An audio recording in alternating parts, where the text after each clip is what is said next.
Okay, this is the March video chat with fans. Several announcements this time. The okay, first, I thought Freeman's Mind would be out by now. It's all but done except for the sound effects, and it's been that way for about 2 weeks.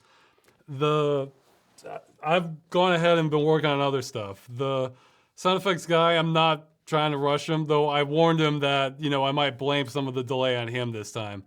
Because in the past, it's kind of been more me. This time, I think actually he could take some of that, but it's coming. To to his credit, there's a lot I'm sure he's going to add for this one. There's a lot going on in the episode. I've been working on Freeman's Mind 14, more stuff on the movie, and the other side video, which I'm really trying to get wrapped up. I really want that to come out this month. I was hoping it'd be last month. More stuff happening, but okay, let me check my notes here. Yeah, okay, with the movie, I thought I was gonna see. This is how my plans go. I thought I was gonna have the demo video to show you the progress. Instead, we just hit. I want to say just like we've cut through like a dozen snags trying to figure out the workflow of the animation. We are definitely making progress. However, I am thinking it's the sort of thing where even more people might help. One key area we haven't been able to devote a lot of time to yet, compared to facial capture, I think we're gonna have it nailed down. But yeah, like with what's going on with facial capture now is the results were better when I clean shaved earlier a few weeks ago. The results were better with that, but I think I'm going to need a different depth camera. I just wanted to wait and make sure it was at least halfway good before I did that. I'm going to order that soon, and I think the results will be better. However, even just the faintest trace of a mustache, it was just throwing off the detection entirely. I mean, my eyes, nose, cheeks, and everything, the capture would be fine. But then the lips, it would just kind of freak out in between them. It couldn't figure out what was a mustache and what were lips. So I think shaving and a new camera will help that. But if it doesn't, we now have a plan B, which we need to hammer out, which will still puts us in the realm of okay, where we'll probably do the facial capture, but then for a good chunk of the dialogue, we'll actually use like lip sync generation for a lot of the sentences. That's the plan B if the facial capture doesn't go well. And I saw some proof of concepts from people helping me where we actually did it, and it's good enough. It gets me firmly in that kind of mid 2000s game quality territory that I'm aiming for. But that said, the part I would not mind more help with, if you think you could help with this, is model generation. Again, the movie's going to have just dozens of characters in this, and so we want to be able to several of them be able to kind of churn out relatively rapidly, as opposed to just painstaking detail on all of them, because it'll take forever if we do it like that. And it's still up in the air what we're going to use to generate that, because again, in games, you have that in some games, like like The Sims or Elder Scrolls, where like, okay, make the cheeks bigger, okay, forehead farther out, that sort of thing. But they all share the same underlying skeleton for the animation, so they have a system set in place in there. I think there are options for that in 3D modeling, but it's not clear to me what. I mean, like let's say you had to come up with a dozen characters that look like different people, but can all take the same animation data. Let's say you need to come up with a dozen in like 2 hours. They don't need clothing or the textures done yet, but just the models. It doesn't have to be quite that fast, but to give you an idea of the time scale, because if you were to just generate one hand by hand, there's no way, you could do that in 2 hours without something a little more streamlined. So, let's see. So yeah, if you think you can help with that, email me, rosswscott@gmail.com. Especially if you think you might be able to do a test with some of our facial capture data. We can export the facial capture data. So it's just kind of generic. I should have my notes in front of me on this. it, yeah, I say generic. I'd have to look at the details, but it can be in a couple different formats. You have like FBX, BVH. It's for a general humanoid face. It has a lot of uh, a lot of capture data for the like different bones you might have, with like eyelid, cheekbone, that sort of thing. So if you think you can help with that, let me know. The situation is actually kind of reminded me of an old game. I never played it, but I saw footage on, I think it was Majesty, where like say you wanted to build something or, clear out a monster. You didn't actually control the troops or the builders and everything. You just put a bounty on something. And if it wasn't getting done, you just would increase the bounty and more people would try to like get something done until it happened, clear out a cave. So I think it was Majesty, or it might have been some Kingdoms game or something like that. Unfortunately, I don't have a bounty, but that's the concept. I kind of want to throw more people at this until we solve that with the pipeline. So, what? But yeah, we are making progress on the facial capture, which again, I'm focusing on just the dead hardest stuff first, because psychologically it works out so much better for me if I do it that way rather than make a bunch of progress then hit a complete wall.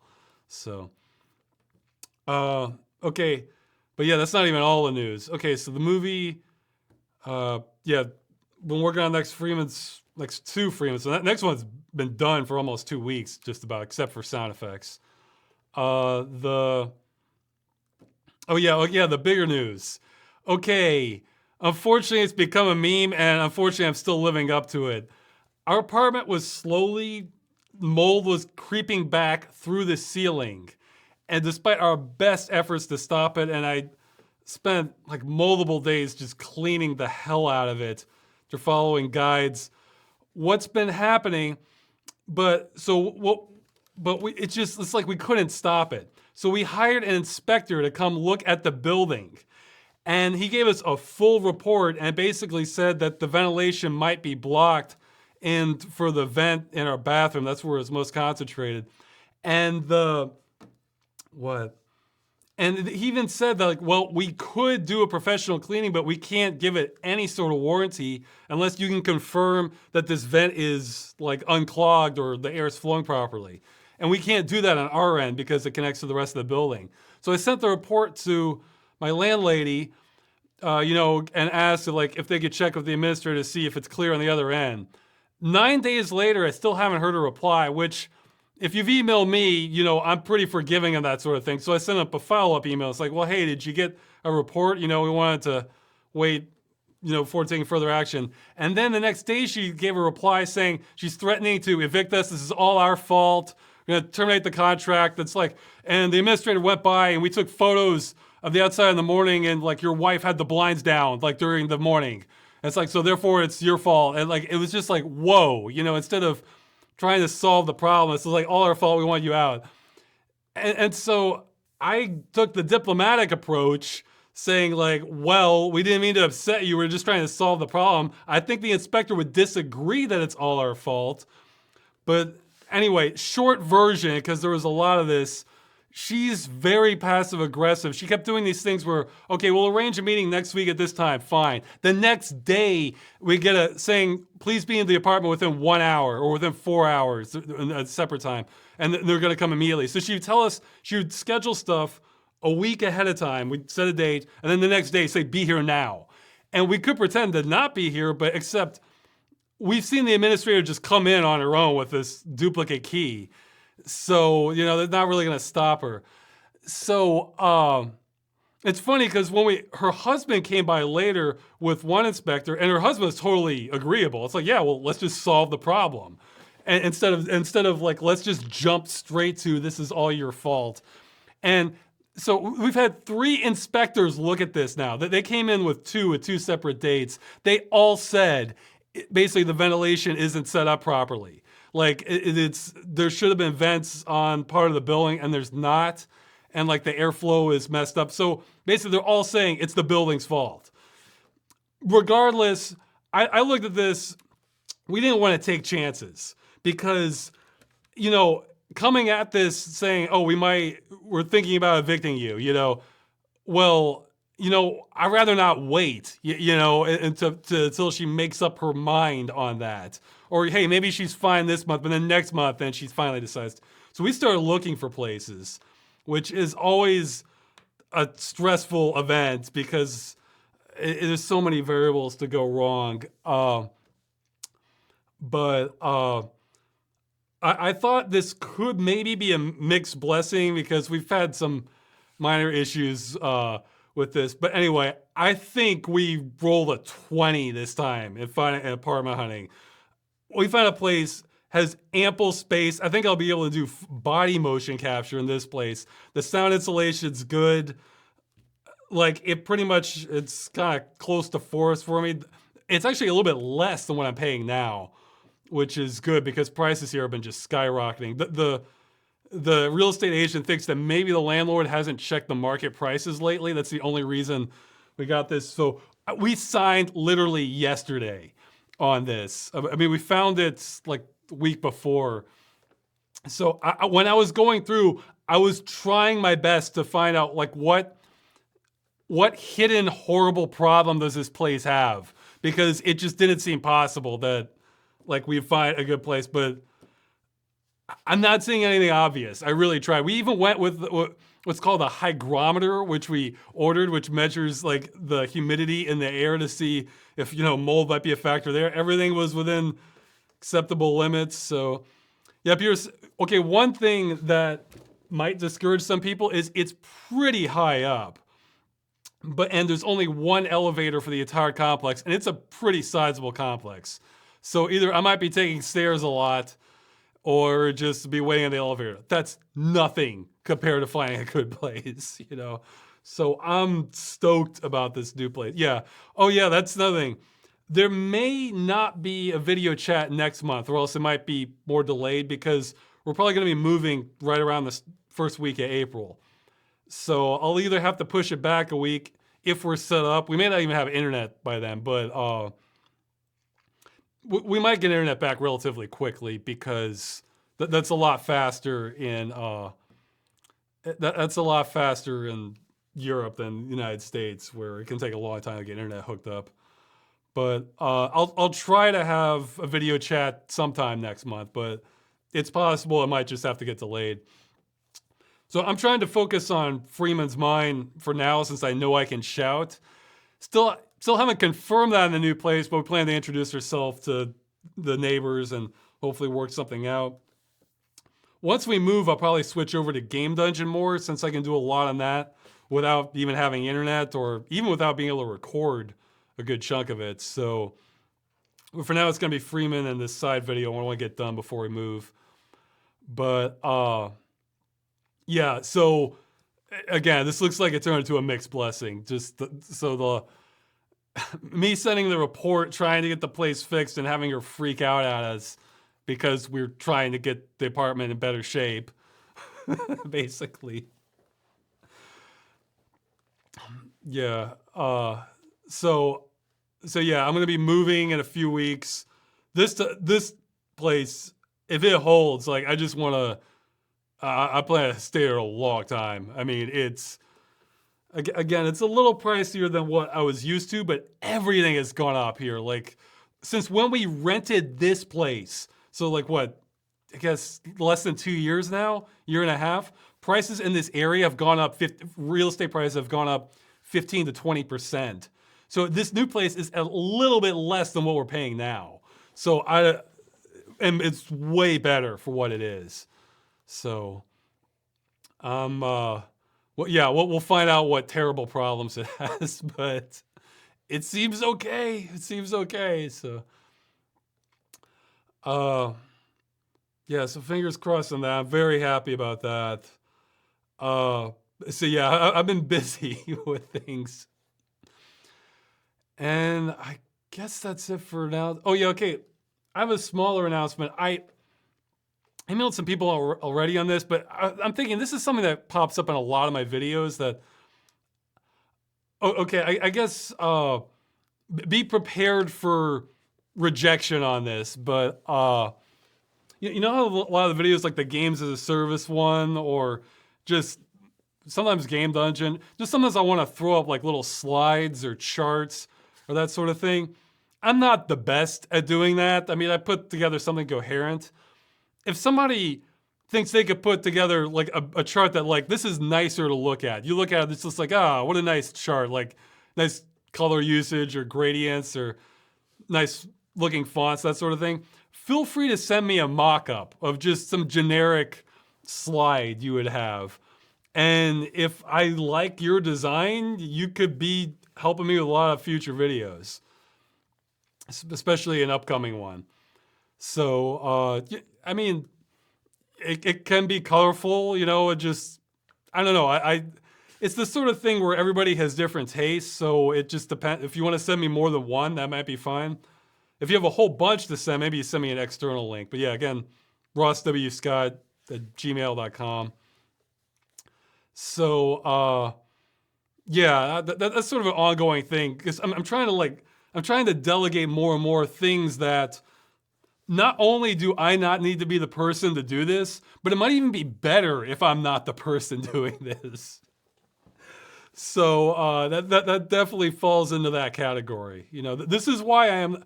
So I'm saying format. Well, this is just a mock-up. So even just anything, you know, JPEG or PNG, that sort of thing.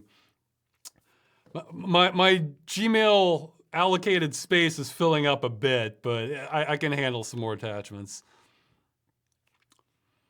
Yeah, well, just, I mean, you've seen the videos, but just grab a slide from the Games as a Service video and like, okay, how would you make this look better? I mean, sometimes they can be themed ones, but other times it's just generic information. I'm not sure how you'd theme it. So, but yeah, you have your own ideas, you know, and hopefully I'll like, if you think you have that stuff nailed down, then great, you know. Just kind of generally nice looking prepared graphics. And I think that's all I have for announcements at the moment. Yeah, sorry there hasn't been new videos. I really am doing a lot. Well, so that's part of what's happening is more has actually been done towards the movie lately. And lo and behold, there's less videos coming out. So unfortunately, it's a tug of war like that. But for sure, well, William, I guess the current guy working on the sound effects, I guess he better get the next Freeman's Mind effects out this month. For sure, I'll be done on my end for the next Freeman's Mind, for the episode 14 for Freeman's Mind this month. But again, I don't know how long the sound effects will take for the next one. So, but I'll make sure I'm done on my end with it. And then big side video coming out.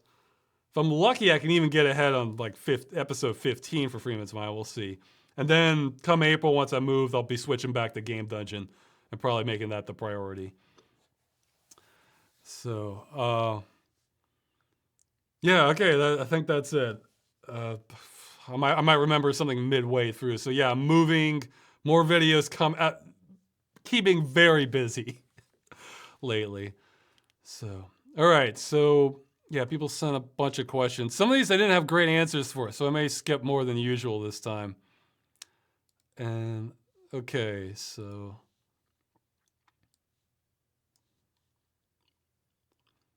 the first question: if you had to survive for a year in a game world of your choice, which would you choose?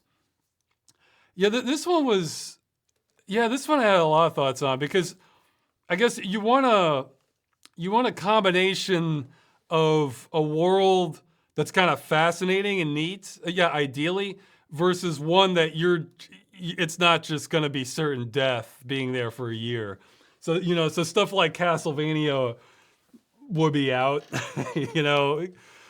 I probably wouldn't survive, or if I did survive, it would probably not be very fun. You know, it'd just be kind of bunkered down each night, you know. Well, actually, my first thoughts would be like, what's the sort of closest to utopia game worlds I could think of? One of them might be the J.C. Denton ending of Deus Ex Invisible War. That look like it could be pretty close to leading to some sort of utopian state. You know, it's the one where Helios merges, assuming Helios is stable, which I guess the game says it is. Uh, the no, not the Sims. No, we could do better than the Sims. So that'll be one answer. Another might be maybe in the Journeyman project. They sort of seem to have the utopia thing going on there. I'm trying to think of what others like kind of are just sort of approaching a utopia state. I haven't played it at all. I think it's still in early access, but the game Pamela, I think it starts off with a utopian thing, but everything's gone to hell. It's sort of a BioShock scenario. But I'm curious what was going on with that one. But and I was thinking for a wider answer, if you had less of a threat, I think ideally I'd want a combination, again, of just the most kind of fantastic worlds versus still being able to live. And I was actually thinking if you could get rid of all the killer robots, maybe something in the Sonic the Hedgehog world would work, because, you could spend a few weeks touring, because that is a real diverse, those have a lot of diverse environments. Let's see, was it like Marble Zone or Marble Yard, where you have all the shifting hills and marble textures, and then spend another few weeks in, was it the Mushroom Forest? Another few weeks, like one of the beach areas. I mean, they have lots of cool things to see in the Sonic the Hedgehog games. So I was thinking, and they have a pretty wide variety. So that I could, yeah. Again, I would not want to get just killed by killer robots, but if it was a place Sonic cleared out, then yeah, that might be a pretty great place to visit. Yeah, because I mean, how many different, if you look at the Sonic the Hedgehog games, how many different zones are there that are pretty distinctive too? I mean, we're talking dozens. So yeah, that might be a follow-up if it was, because I would want the variety to, if I'm in my year in a game world, I want to be able to see several different places.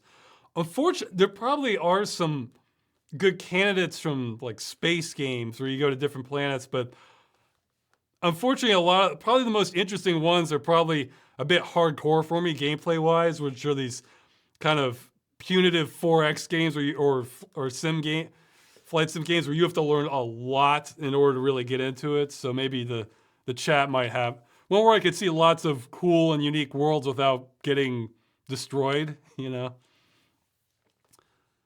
So yeah. Oh, somebody's saying the bottom row of the chat's clipped out. Oh, okay. Well, here, I can try to fix that midstream. Give me a second. Whoops. No, that's me. Okay. Yeah. It does that automatic snap thing. I don't know how to turn that off in OBS. Okay, close enough. All right. So yeah, but yeah, I think those would be. I mean, maybe people can recommend what are some other good. What are some good games that like show utopian states? Sort of off in the future and things are generally great. I mean, I guess the problem is if things are generally great, that doesn't make for an interesting game. But I was actually thinking that. I was thinking about mentioning that in Game Dungeon, how, I wouldn't mind seeing some more utopian games. So I'm saying Mass Effect. No way. Mass Effect's like... Mass Effect sounds like it was a mess with the politics even before you get to the Reapers. I mean, and the Reapers, no, that's not utopian at all. That's like... No, Mass Effect, I mean, it felt like a mess already. I mean, yeah, it could be a much bigger mess, but it did seem...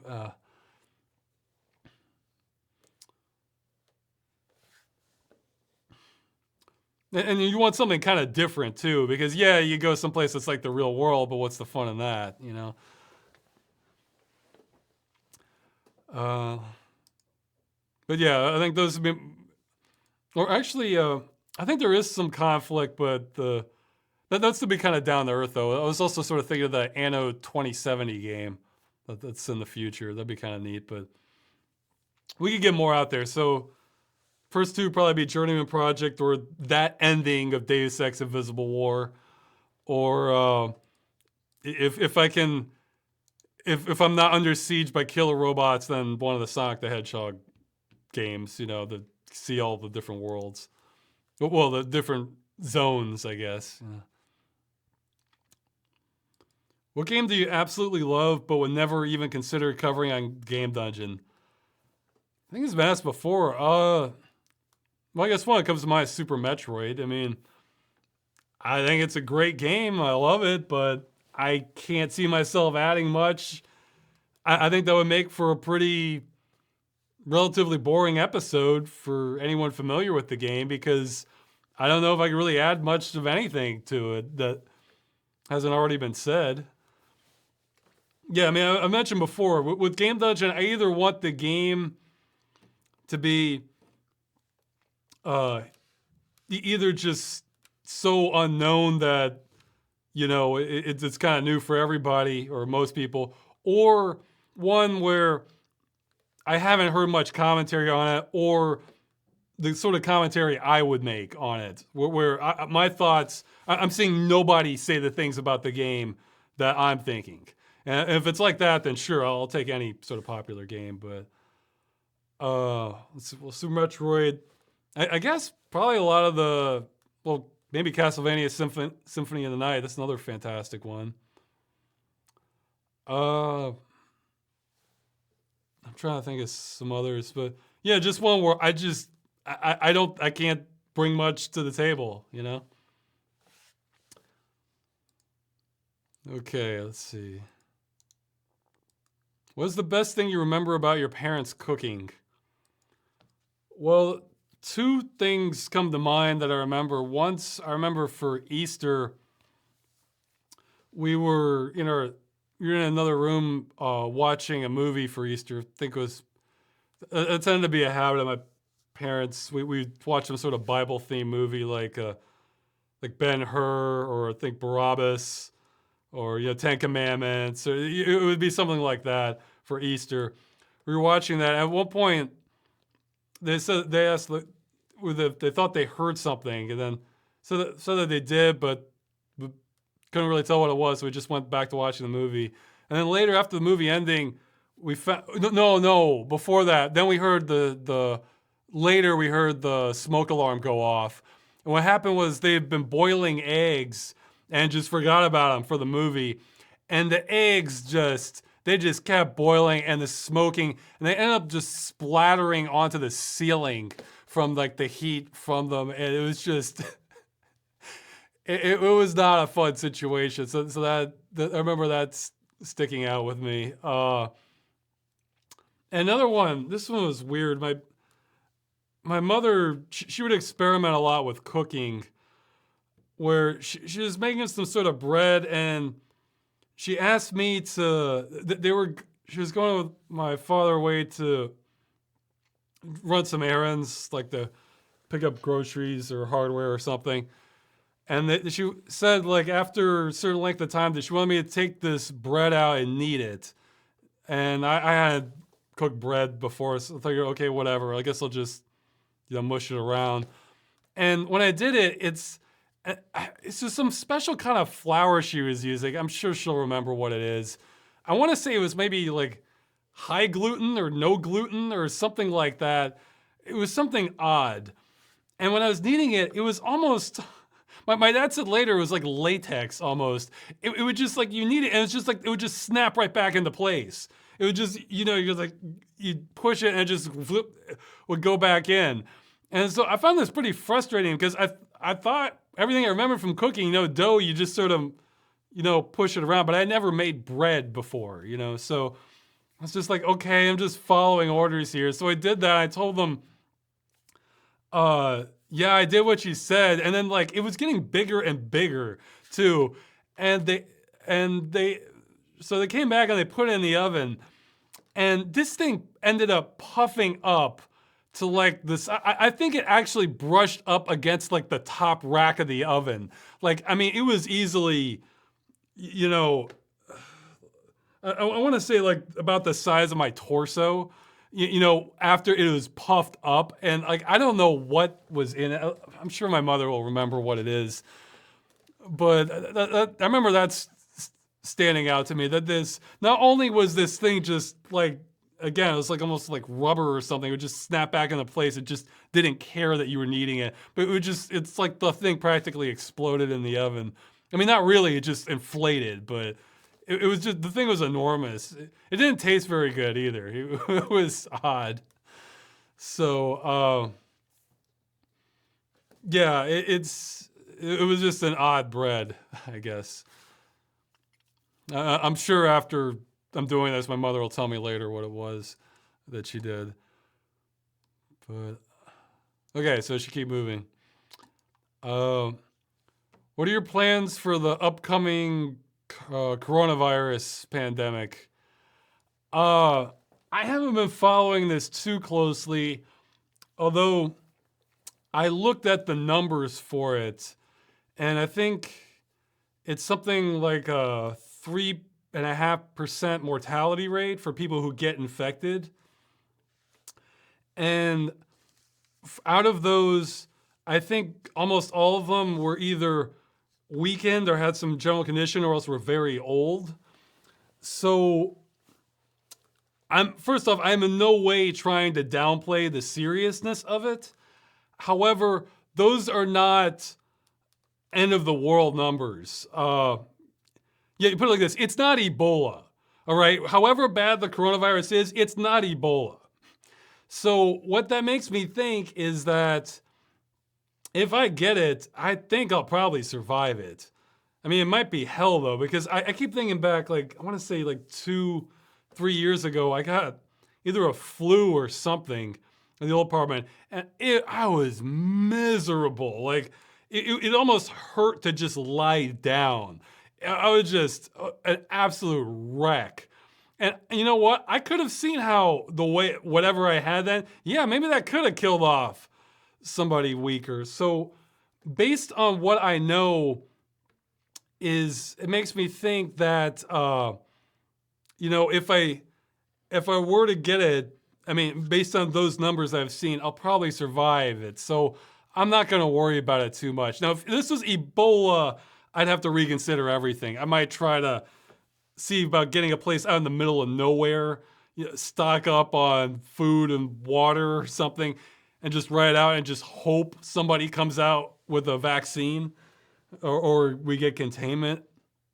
You know, I'm honestly amazed how just, unless you're really lucky with, or how early you detect it, I'm amazed how they can contain almost any viruses that break out, unless you have like military level cordon around the area. You know, you just come in hard and then just 100% screen every single person going out of the region, you know, so that there's just zero doubts. And so it's like you have to catch it early and have just military level containment. Anything else, I just kind of assume it's going to spread. But yeah, actually, I've heard this has been being brought up now anyway, but for those who haven't, if you want to see a good movie about this sort of thing, I definitely recommend the movie Contagion. It's by Steven Soderbergh, as I think there's Matt Damon, Jude Law in it. And it covers like an outbreak kind of in a very believable fashion. So yeah, if you want to, I guess, get in the spirit of things, that's a movie for it. But yeah, actually the place I'm going will probably be worse now because they're going to be sharing an elevator with pretty much the whole apartment block for that sort of thing. But that flu or whatever I had, I mean, I think I'll probably be okay. So I guess I should, I mean, I'm pretty healthy. I mean, I run 3 miles a day or else do a longer hike pretty much every day. I should probably do some more upper body stuff though. So maybe I'll like do some more weights, and I guess you can take vitamin C, that sort of thing. But yeah, I think the chat's filling up with probably even better advice as far as, you know, avoiding public. Yeah, that's the thing. I'll probably survive. However, maybe you are more weak. Like I've heard of like diabetics can be more susceptible, or if you have like a heart condition, or you are very elderly, then yeah, you might really want to kind of isolate yourself from people, or just have minimal contact, or use like the, you know, alcohol wipes, that sort of thing. Disinfect everything you can. But somebody's saying taking vitamin C for infections is a myth. Well, it's not that it cures infections. I thought that it kind of, if you're a little low, it kind of gives your immune system a little more fuel, is my understanding of it. I mean, maybe I'm wrong, but so it's not that it stops it or kills it. It's more that it gives you more ammunition for your defenses. Was my understanding, but I'm by no means a medical expert. So yeah, yeah, I'm just gonna keep working on stuff, and I'll probably have my hands full with moving. But yeah, we'll see what happens. I guess could end up getting sick later, but I'm remembering the title of a Dave Barry book. You know, he's a humor columnist, also wrote some books, and the title was "Stay Fit and Healthy Until You're Dead." So that's a good attitude to take on things, but yeah, if you think you are in a more weakened state, yeah, try to avoid people. Then you probably should treat it like as though this thing could kill you, because maybe it could. But everybody else, I guess, just get in good shape. So, I mean, yeah, and then we're assuming the virus doesn't mutate too. So, because yeah, that could happen. All right, keep moving on here. Do you have any other theoretical awards like Dream Game? Awards that you've thought of but aren't entirely sure will apply to any game? Not really. I mean, I tend to think of the awards as I play them, but see, that's just it. The reason Dream Game came up is because it sort of, I think, was probably in the crew maybe. It sort of brushed up against something I would really like. You know, so that's what got me thinking in that direction. Earlier this month, I did streaming for this GOG event they were doing. I played some of Death Trap Dungeon, and that game got me thinking, man, that game will get some sort of award related to. That game is just 100% an old school experience, because it's like, if you want to look at the evolution of games, you know, some things are good, some things are bad that have shifted, you know, or better about older ones, better new ones. Man, that one, it's like, that's such a good baseline for like, yeah, what were older games like? Well, in this case, old as in like late 90s old, you know. Obviously, you can get to like Atari level, then that's a different style of game, but yeah, why is your forehead so chunky, Ross? You know, I think I might have had a small allergic reaction to something I ate earlier, because I noticed my skin was. That happens sometimes when I eat some things. My skin gets like a little more scale like, and then it fades off. I'm not sure what I ate, but my skull is kind of weird too. I've seen an X-ray of it. But yeah, for that I might get something just like 100% old school. I might have like might have like a picture of like some like old liquor or something, liquor bottle for the award image, because it's like, man, the controls were just really janky. The game had basically very little mercy for you. The graphics weren't that great. However, if anything, they were ahead of their time for the gore effects. So it's like they were picking where they're devoting their energy. The camera angles were kind of rough. It's just slow going. It's like, man, that game just personifies what to expect from just kind of old 3D games, you know.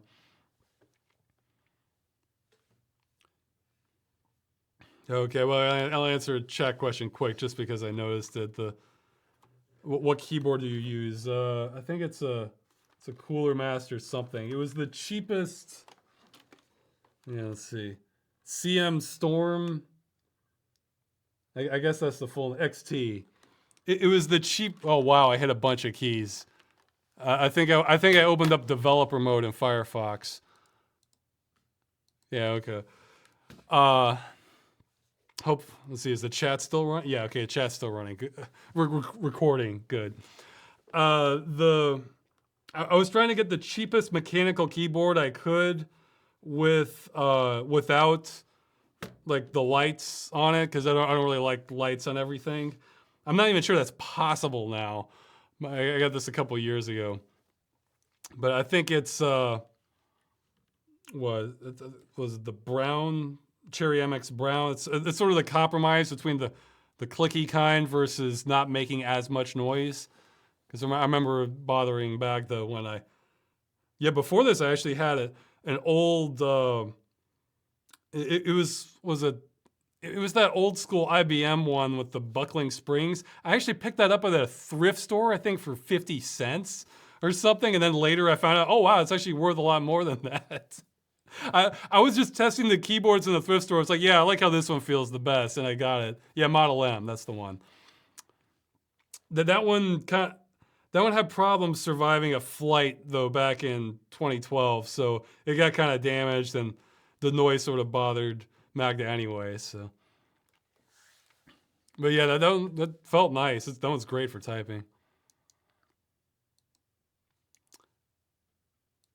But yeah, I like the clicky feel, but I'm not crazy about the sound from it. So the Cherry MX Brown sort of a compromise on that. Okay, let's just scroll. Actually, I'm getting hot in here because I have the door shut and a lamp on me. Actually, my wife probably turned the heat up too, so I might be sweating by the end of this. If it gets too bad, I'll go and turn the heat down. Yeah, well that's good because in the new apartment she doesn't have to heat up the whole apartment. She can just heat up her room more. It's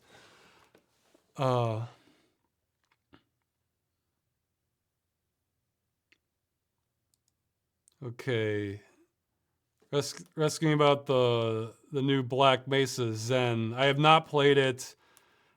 I saw the trailer for it. It looks neat, but you guys don't understand how much I've been exposed to Half-Life. It's not even going to be fun for me because, yes, it's very inventive and creative and everything they've done for me, but Half-Life's too burned into my brain for me to enjoy it as a game. I mean, I gave up on the original Black Mesa once I got to that tentacle monster that's banging in the rocket chamber because it's like, I don't. This is feeling like work. Like, so, and it's not that there aren't games I could be playing. You've seen the games list. I need to update that. I probably have about 20 entries to add to that. So I was saying how about Half-Life Alyx? Yeah, that's different because, see, the difference between Half-Life Alyx and Black Mesa Zen is we don't know. I don't know what the plot's going to be for Half-Life Alyx. Like, maybe characters are going to get killed. We don't know I don't know what event's going to happen. I mean, yeah, it's a prequel, so certain people are gonna make it. But are we going to be on another train chase or or zip line down those cables? See, you don't know what the game's going to be. Whereas, even though they're taking a lot of creative liberties with Black Mesa Zen, I still know how the flow is going to go. So I'm not trying to dismiss them. It's just that I'm the wrong person to be weighing in on that. So it's I'm too burned out really for like I can't. So I probably mentioned this before. This reminds me of an old Onion article I saw where it was something like, editor for America's Funniest Home Videos no longer knows if things are funny or not. And he's just been doing this so long, he's been just kind of burned out and like he's just kind of relying on like memory and patterns to know if is this what I should be doing. That's kind of how it is for me with Half-Life.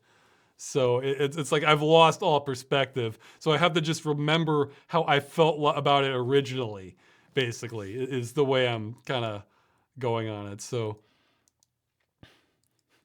I've spent a lot of time on the Source engine.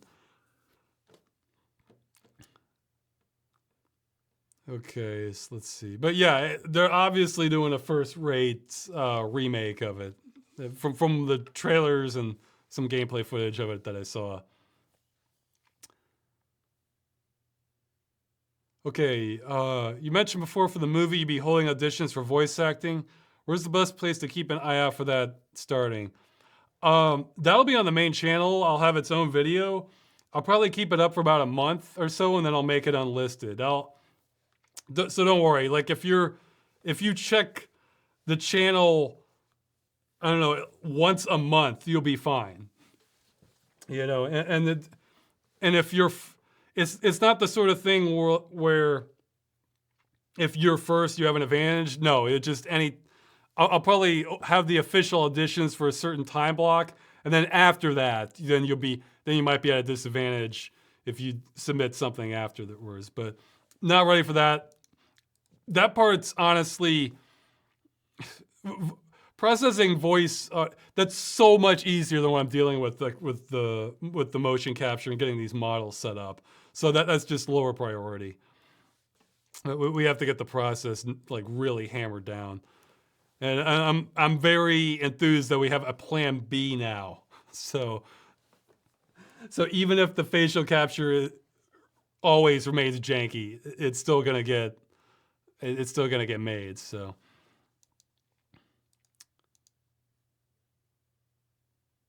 let's see. But yeah, don't worry. Yeah, if you check the channel like once a month, you'll be fine. You won't miss it. So.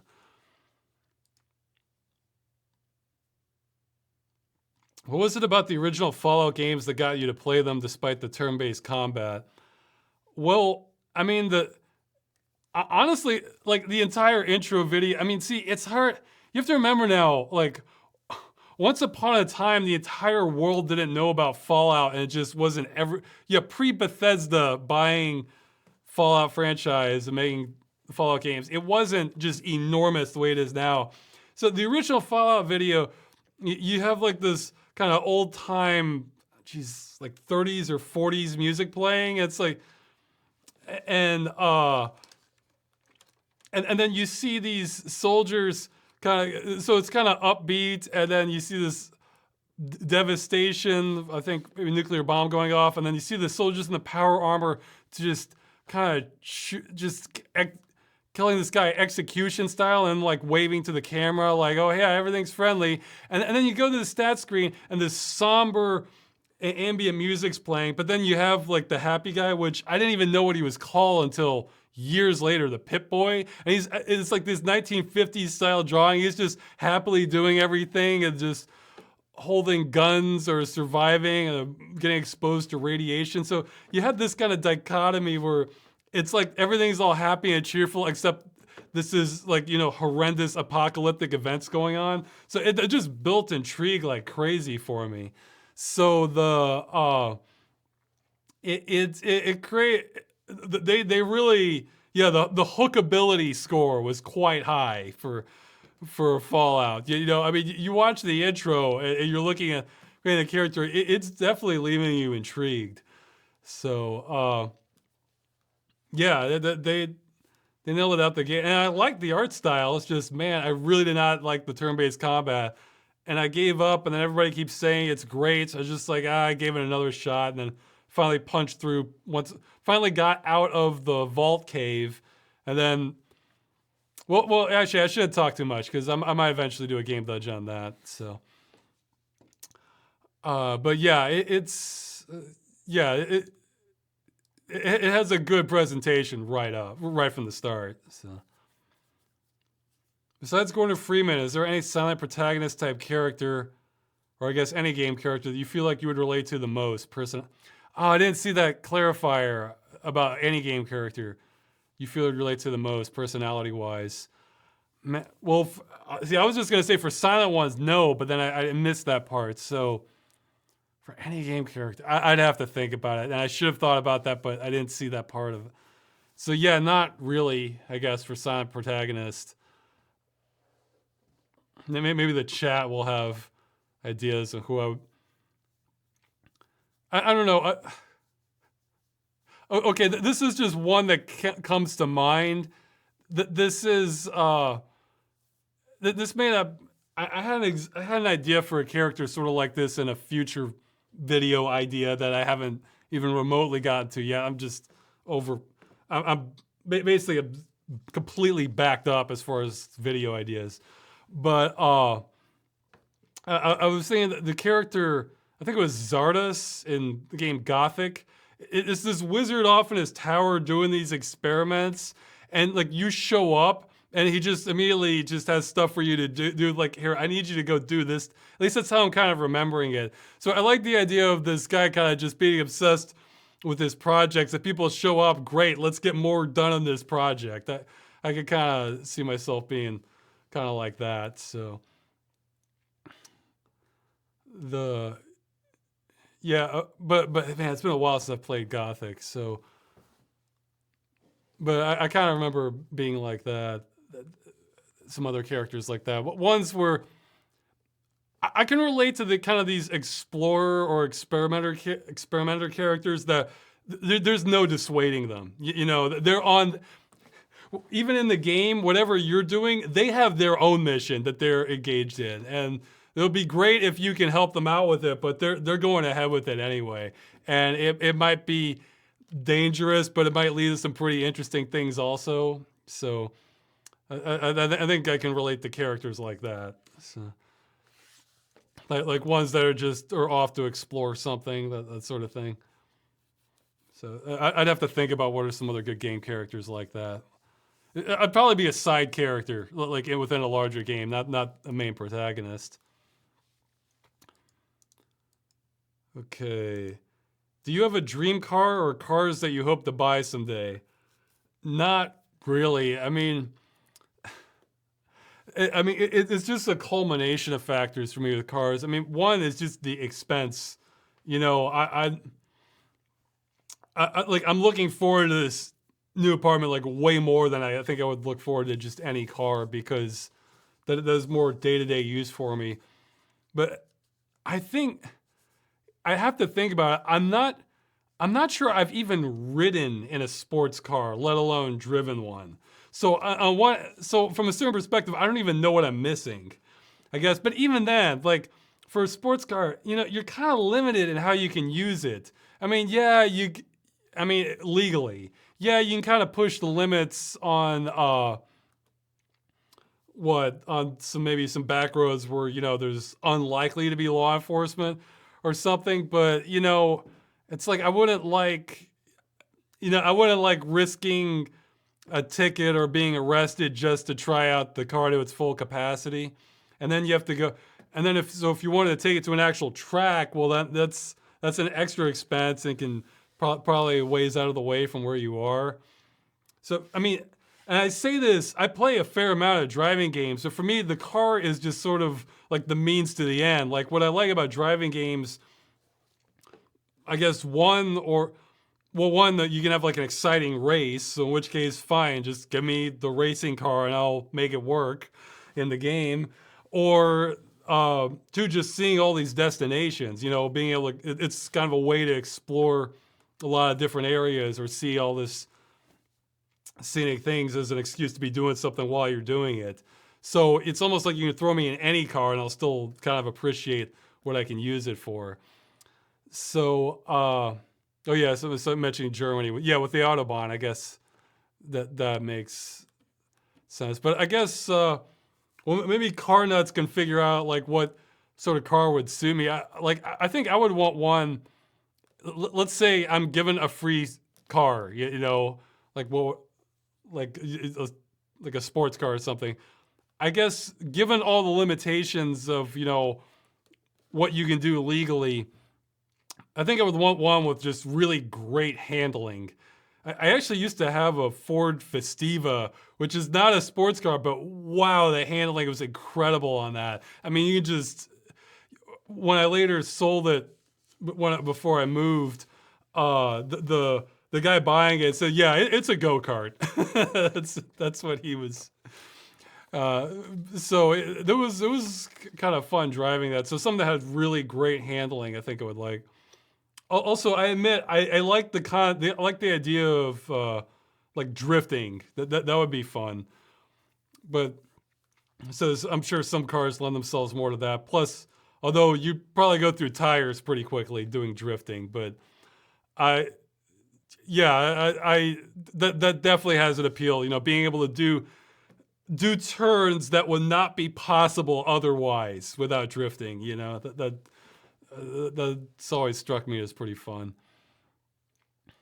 Well, I did some stuff in the Festiva that probably shouldn't have, but nothing too insane. But yeah, I definitely had some I had some minor practicing with drifting in that. So, but yeah, I mean, my main interest in driving games is actually more either one, the racing, but two, especially the environments. So just because that's one that they can deliver in with above over a lot, especially contemporary settings. Like, you know, if you just want to see most of the world, man, driving games really deliver. So, Ross, do you have vivid imagined scenarios playing in your head during the day? Can you see a movie playing in your head when you read an engaging book? And he's saying he's been able to do this, but then he asks if I have any level of synesthesia, you know, where you like, you know, like you hear colors or smell numbers, that sort of thing. No to the second part. I haven't mixed up senses at all, or associate them with different things. If I could, I'd probably be able to organize my music much more rapidly. But as for the first part, absolutely. I mean, I can visualize things all the time. That's how I know the movie's going to be good. That's how I know some videos are going to be good, because I can see it in my head and I think, yeah, this would be awesome. And then the trick is to try to get the footage to closely resemble what you're seeing, or in some cases you get lucky and it can turn out differently, but even better. So, so yeah, I visualize stuff all the time. I mean, from music, ideas, just anything. So,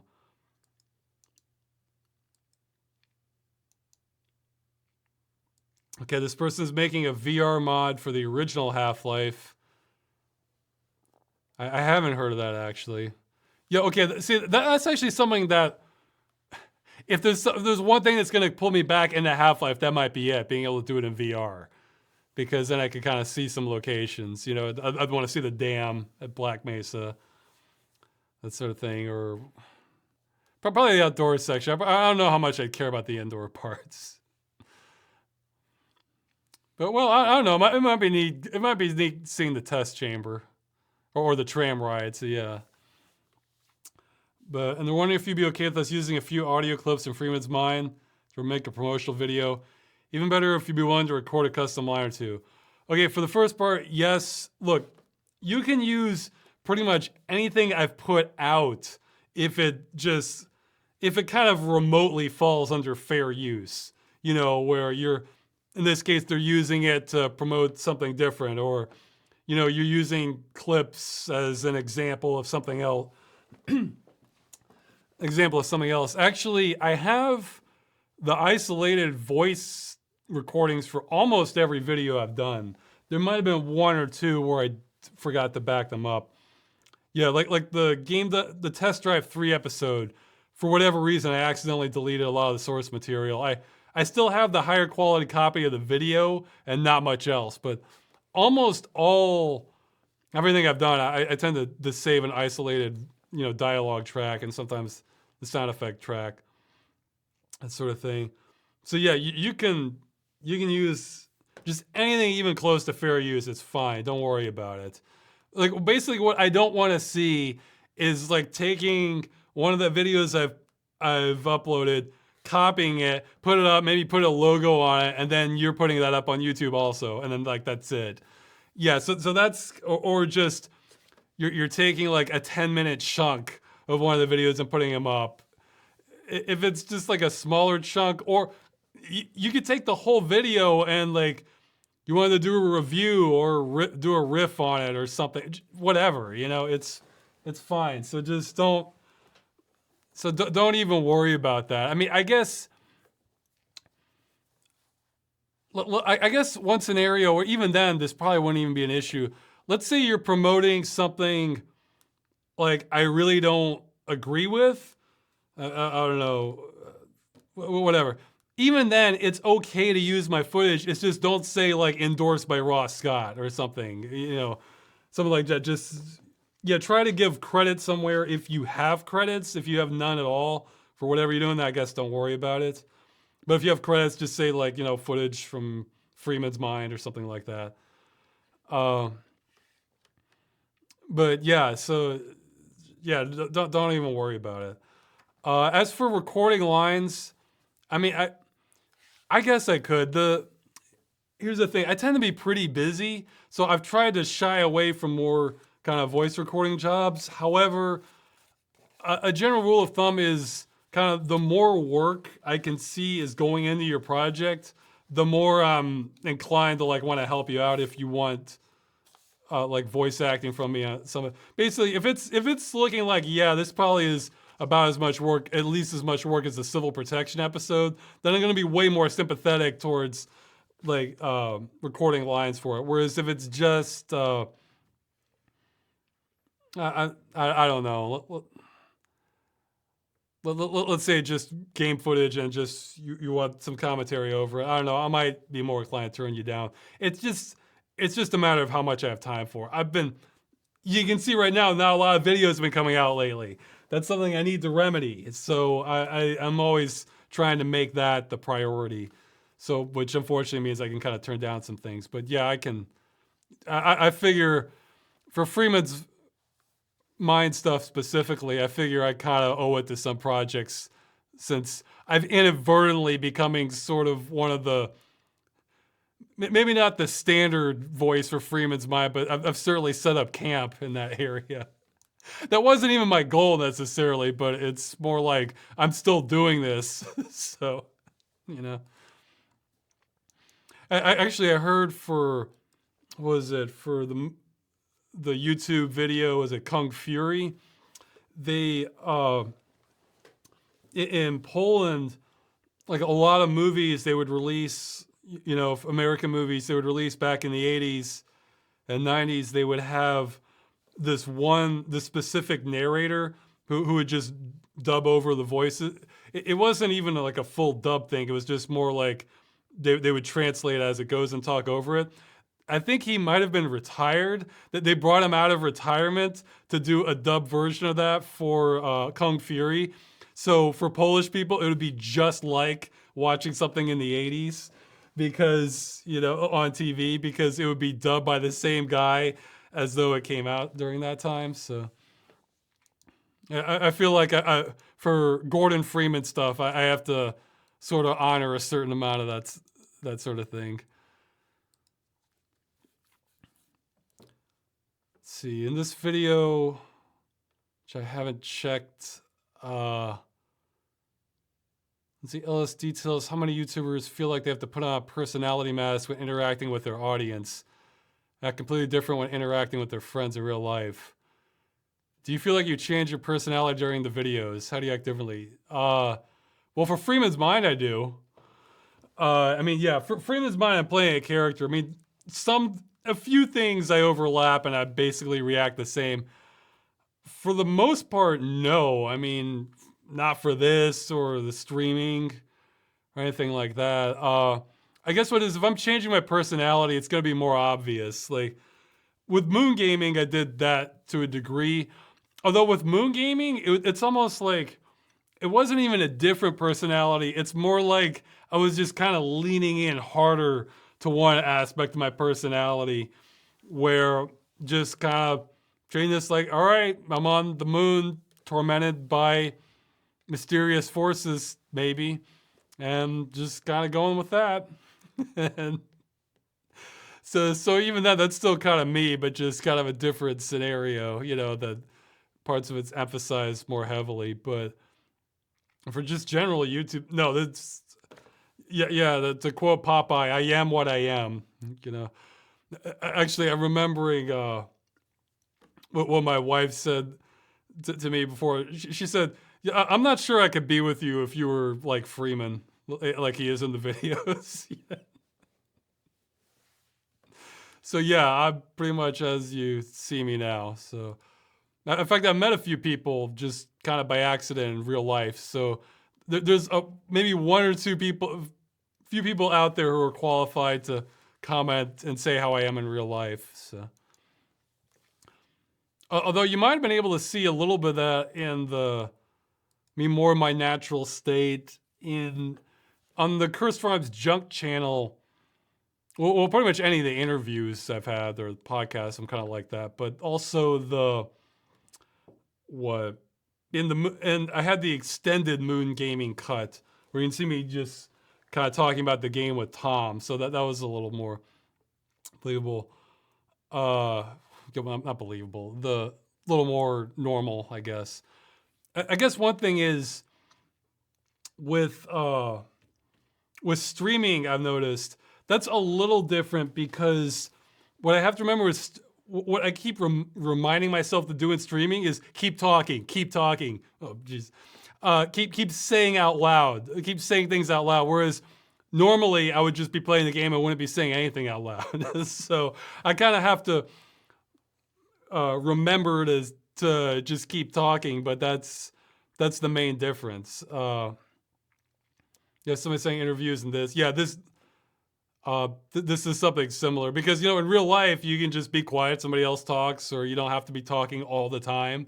So that part's different. But I figure if I'm not talking, then you're just showing up to watch somebody just stare blankly into a screen.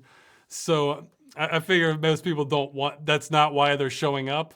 So, but yeah, it's still me. And then for Game Dungeon, that's also me. However, Game Dungeon is more like a more refined version, more coherent version of me.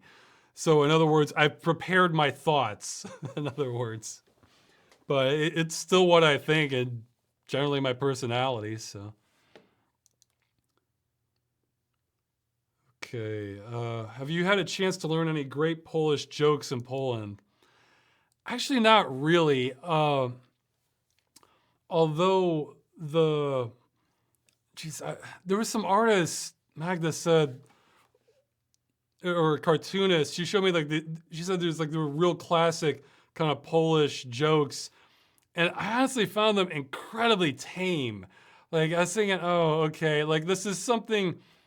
It almost struck me as like if you had to tell jokes at like a retirement home or something where you don't want to get people too excited because you don't want their blood pressure you don't want to trigger that up.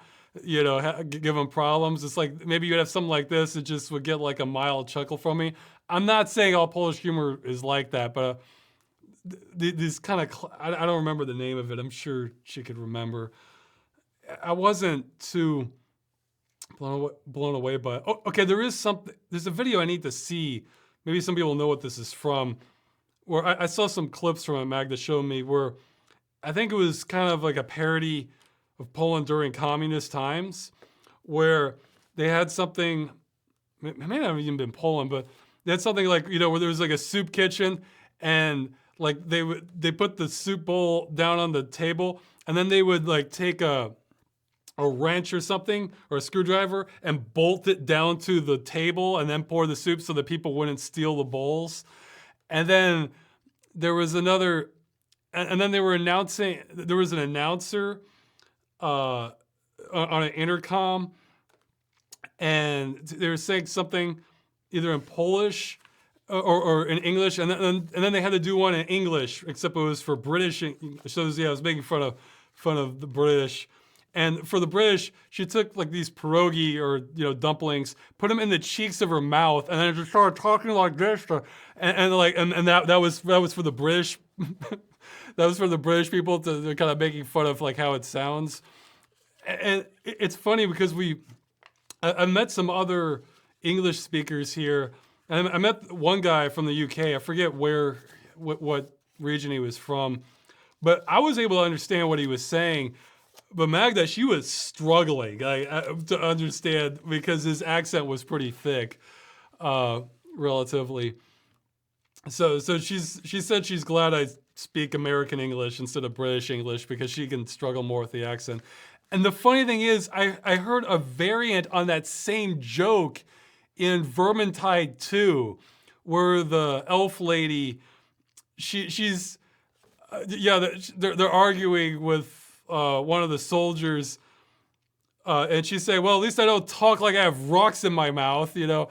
And to him, although I guess what works against her is she has a pretty thick Scottish accent in that. So now, actually, it's not even that thick because I was gonna say really thick Scottish accents can even throw me off. Where I'm not even sure what there was a older comedy series that I stumbled into called Chewing the Fat.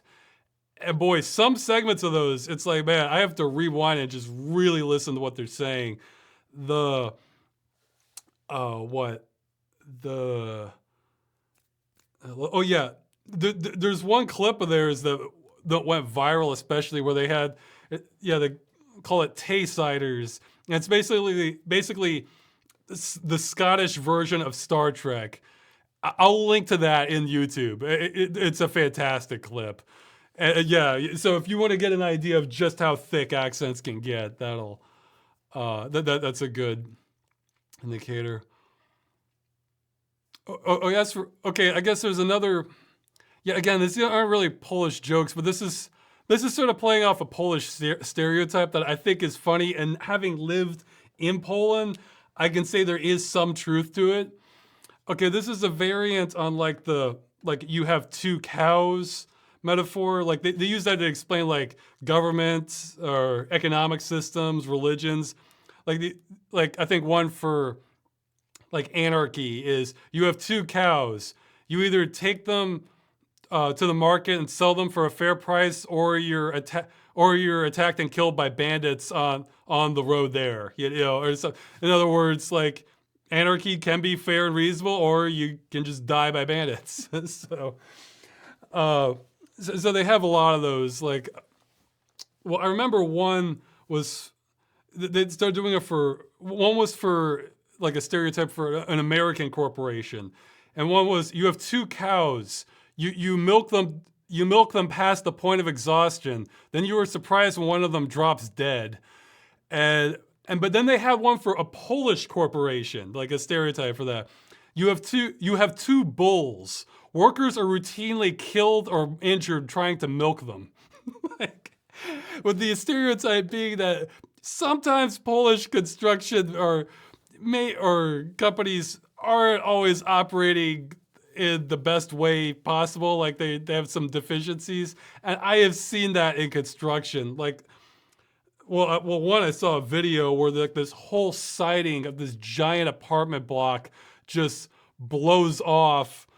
It's real windy. The whole thing just comes off. I mean, this wasn't the structurally important part. It was like just the entire siding of just this massive apartment complex. But one I saw just 2 weeks, like I literally saw just 2 weeks ago. Well, actually, no, a few weeks before that, at a construction site near us, there was a big giant crane kind of swinging around, and it was holding, I don't know what it was. It was just this giant metal vat. Maybe it was used for like cement mixing or something. I'm not sure what it. And okay, and they were swinging around kind of fast, and all of a sudden I hear a lot of shouting from the construction workers. And you know, even though I didn't understand everything they're saying, you can still pick up tone. You know, like you can tell if like somebody's kind of annoyed with somebody else, or you're just kind of like, hey, yeah, over there, you know, like giving orders, kind of shouting, or they, you know, just shouting. This was, the tone in all their voices was just very serious concern. Like, no, this way, no, not like not that. Like, you know, it was kind of like, and there must have been like 6 or 7 of them just shouting and like waving at the guy. But that's nothing. Okay, so a couple weeks later, part of the road near where I was blocked off because there was a truck out here and they were doing tree cutting. They were cutting off branches and they had it fenced off and they were blocking traffic. They had cones and the workers with hard hats on were kind of just keeping people out. And there's this one older guy walking around and then with the chainsaw, they cut a branch, bam, goes down. It must have been less than 6 inches in front of him. This is a heavy branch.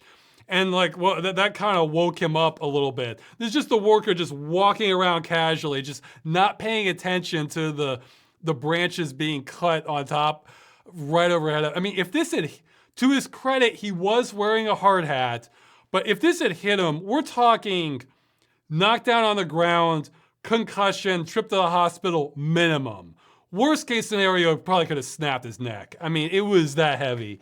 So, I mean, I got to see that just, I mean, if I had known it was going to happen, I would have recorded it, put it up on the channel. But I got to see that right in front of me. And plus the issues we've had with the building, you know, where there's water in the walls of the previous apartment.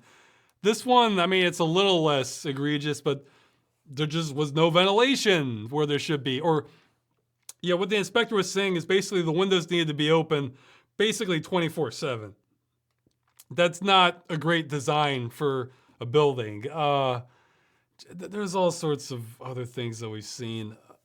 I'm trying to remember. So, or I saw this accident at a steel mill where they had these glowing rods of steel. This is in Poland. I wasn't there for this one. I saw a video of it where it almost looked like it was a lightsaber factory where everything went wrong, where it just started just getting thrown everywhere, hot molten steel. I mean, nobody was hurt, so that's good. But yeah, it's some building stand. Or oh yeah, there was another one. Like in this big apartment complex that they threw. Oh, well, actually, maybe I have to worry about this one. We'll find out. Geez, I hope not. In this big apartment complex, they put it up, and it was this big promotion they were doing, like trying to make this like the upscale more apartments. And apparently, when they built it at such an angle that the wind was just absolutely howling at the location. And like these people were trying to have businesses, but it's like the wind was just screaming all the time from like how they set up, how they designed it. So there can be a lot of construction mishaps in Polish things, but unfortunately I haven't heard a lot of great Polish jokes, I'm afraid, but I guess I got a lot of tangential stuff there. Okay, let me check the time. Okay, I've been going a little over an hour. All right. Okay, this one we have a specific scenario. A trustworthy version of the G-Man shows up. He offers you something you want dearly and will end the practice of killing games utterly and for all time. He'll even bring back the ones that have been killed. No loopholes, no trickery, just one catch, the movie. And I can't show more than 10 people outside the creators to see it. Do you accept his offer? Yeah, I guess so. Although if only 10 people can see it, I basically would cancel the movie and make a different movie, I guess. Or honestly, I have an idea for a series I think would be even better than the movie. However, that's even more ambitious. Plus, with the movie, you have an obvious end. So I might be tempted to just take that hit because the overall good would be better and I could still make something else. You know, because again, the movie is like the best out of all the ideas I think I have that I can realistically see myself finishing and at the current state. So yeah, I guess so. But people keep presenting these. I've seen this kind of question more than once. I might start turning these down. It's like, why are people asking this? Like, oh, we're trying to get you. Like, they're trying to see where my breaking point is for like not making the movie. I mean, like, what? I'd rather just make the movie, you know? Yeah, this is never going to happen either way. So it's, well, maybe we can stop games getting killed. That one's more long shot territory. I think there's a chance with, like under French law to actually make that happen. So we'll see. And actually I have something else more optimistic on that that's going to get its own video. So, oh man, these chats keep making me realize just how many more videos I need to get made. So, have you gotten any good responses to your birthday requests for MMO stories? Any you'd like to share? Yes, though I'm still going through those. I've just been, but like this, I think I forgot one that I liked, but I'll go through it. Put it like this: the ones I like the best, I'll probably make a new video on that, and maybe I could get like simple illustrations for that once I'm ready. That's a ways off though. I'll pick all the best MMO stories I've heard. I'll release that, and maybe that'll be a call to have like a 2.0 version of that to get more MMO stories. So I've got so much I need to catch up on. It's like every day I'm just scrambling. Okay, let's see. Oh yeah, okay, this one is saying if you couldn't live in Poland or the US anymore, where in the world would you like to live? Well, I guess there's two factors there. There's where I'd like to live and where I could probably afford to live. I guess where I'd like to live, just in general, mountainous forested region would probably be my top choice. So, if in Europe, maybe a place like Austria or Switzerland or maybe Sweden. I guess Sweden has less mountains, but plenty of forest. Or just someplace in Northern Europe. Or, in a lot of movies, sometimes I'll see a location, think, oh, it looks gorgeous. And I'll look up where it was filmed. And I want to say it's like 90% of the time I do that, it's in British Columbia. So, maybe someplace out in Canada would be a top choice for me. But again, all those Northern European countries, and maybe to some extent Canada, well, actually Switzerland, Austria too, maybe none of those are in the cards as far as affordability for me. Would probably be more likely would be, I guess someplace in Central or Eastern Europe. Actually, I've heard according to Magda, Czech apparently is quite similar to Polish. Like Magda can understand a lot of Czech, even though she hasn't learned it. So maybe Czech Republic might be a decent candidate as far as that. Actually, even before I met Magda, I was talking to one fan he was basically inviting me to Romania, and I was like maybe a third considering it, maybe third to halfway considering it, because of cost of living. It's like, living, even back then, living in the US, well, I shouldn't have to tell you guys, like if you don't have a high income job or medium income, you can be really scraping. Whereas, if you can work online, there's obvious appeal of wanting to live someplace that's more affordable. So somebody's saying, what about Asia? Well, parts of Asia could be good. Again, I think I probably prefer colder climates, but colder climates with forest would probably be my top choice, but parts of Asia could be neat. Although that is one thing though, like I would probably stick out like a sore thumb in most Asian countries. Actually, I think there was in one book, was it Reamd by Neil Stevenson, the guy who wrote Snow Crash? They were, I forget where they were. I want to say it might have been like the Philippines or maybe parts of China. Somewhere, I forget what country they were in. But basically, there were these essentially, white Caucasian people walking through there, and they were just drawing crowds because, everybody's local ethnicity in some regions is, Asian descent. So it's like, you're just turning heads walking through some regions. So I can see where, you might be more self-aware there. Whereas if I don't open my mouth, I can blend in as European. or probably even more so is Canadian uh, in the regions I mentioned. But I mean, that's a more minor thing. But I guess you probably don't want. Some countries are more homogenous, some are more heterogeneous. Like I mean, the U.S. is way more heterogeneous, especially in large cities. So you wouldn't really have that being much of an issue. Whereas other areas, it could create maybe some tension, I guess. But I mean, parts of Asia would be interesting to visit for sure. But whole lot of Asia gets pretty hot. Like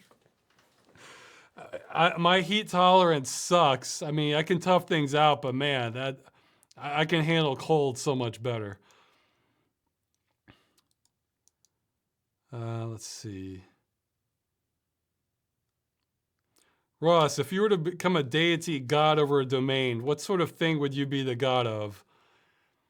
And okay, I got this idea from my wife actually. She claims that when I came here, she claims even now, I have a weird luck aura.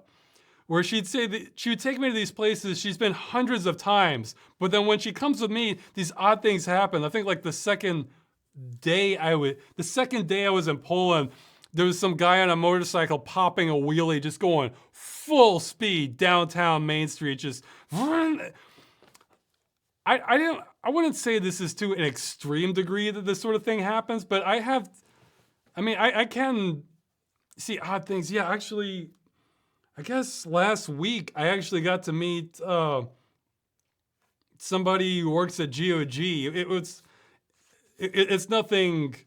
It's not part of a project or anything. They were just fans of the videos, and they said they were coming to Poland and asked if they could meet. So I met them, and while we were there having lunch, just outside the window, this big conga line of people in animal costumes just started going and doing their thing. And like, yeah, him and his wife were saying, she was coming, this is a weird city. Like, and so I guess, I mean, I don't know if it's anything more than just, maybe they notice it more when I'm around or anything. I haven't seen this to an extreme degree, but I like the idea of being the god of weird luck. So in other words, not good luck or bad luck, just weird things happening. I actually had an idea like that for maybe like a superhero where, like that's their power. It's like when they're around, really weird things happen. So you can have like a cartoon or something where, the good guys have been tied up by the villain and they're getting ready to kill them, and like, oh no, let's call Weird Luck Man. And then he shows up, and then like the vents start flooding with hamsters coming out of them or something. And like what? And like the henchmen are disoriented by all this. And then he shows up another time, and then like a local gelatin plant explodes and just Jello, everything just starts flowing through and just wiping everything out and saving them that way. Just so you never know what's gonna happen, but it's just gonna be bizarre. And I thought that would be an interesting superpower to have. So yeah, maybe I go with the god of weird luck. I think that would be. Yeah, somebody's saying the god of subtle chaos. That's definitely my ballpark there. The god of subtle chaos. I like that. Yeah. Okay, let's see. Yeah, I really do like that concept. Yeah, because you don't want to go too. You don't want to go too far with chaos because then society implodes. But keeping it a little more low key works. Okay, let's see.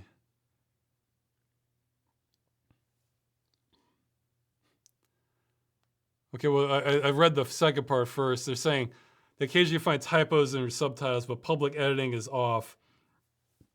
Do you want emails for those, or is it too small a thing to worry about? I honestly don't even know what's going on with subtitles right now. I basically have been handing them off to or Daniel usually helps coordinate them, and then my wife has access to my YouTube account, so she's been putting them up for me just because I tend to be pretty busy. I think we had the public editing on for a while, but then I kept getting complaints. Apparently there was a dispute about I think it might have been Russian subtitles where one person kept putting like the wrong things up, and then the other person was saying, "No, it's not." It's like this is a much more crude way of putting it. Like it's the more accurate version is this. I had no idea, so I think maybe it got turned off because of that. So I don't know what I should be doing with subtitles. I'm trying, but that's something where it's being delegated almost 100%, and I'm sorry the results aren't better. So,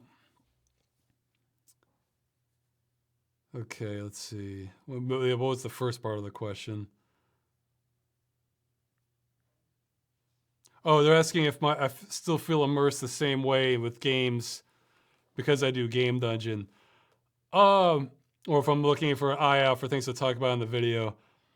It's relatively the same. It's more like I tend to treat games just kind of normally, unless they start rising to a point where that I feel like this might be good for a game dungeon.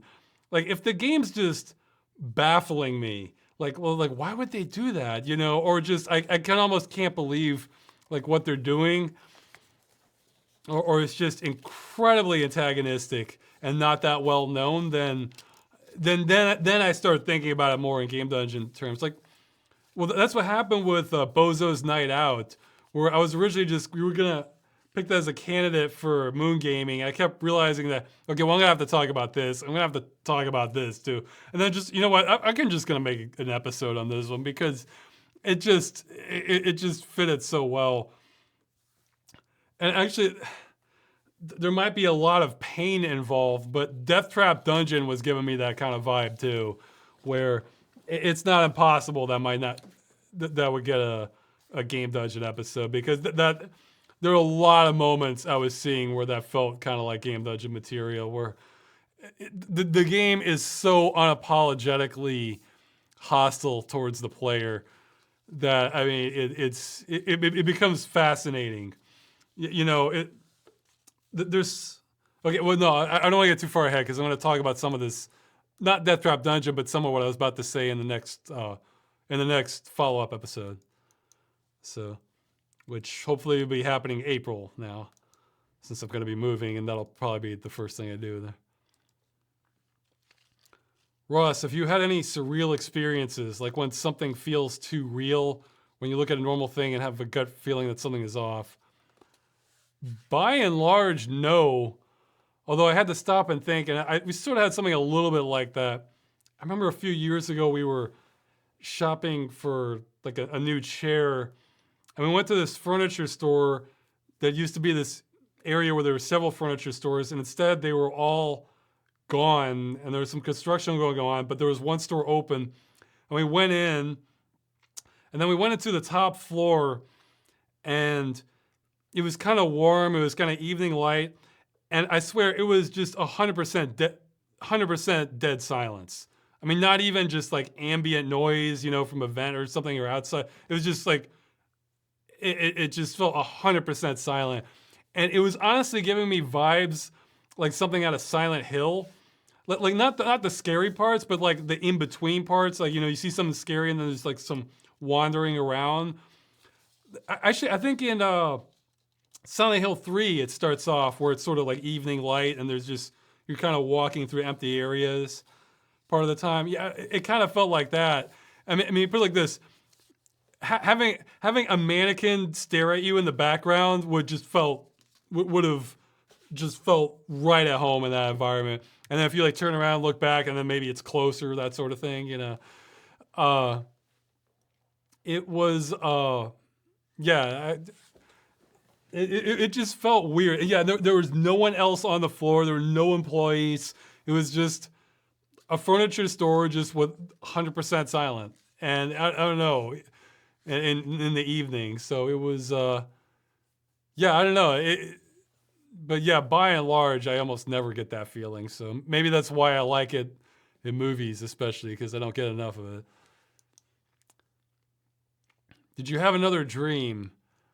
Yeah, people apparently like the Goog one. I don't remember the vast majority of mine, but I think I remember one like last week where,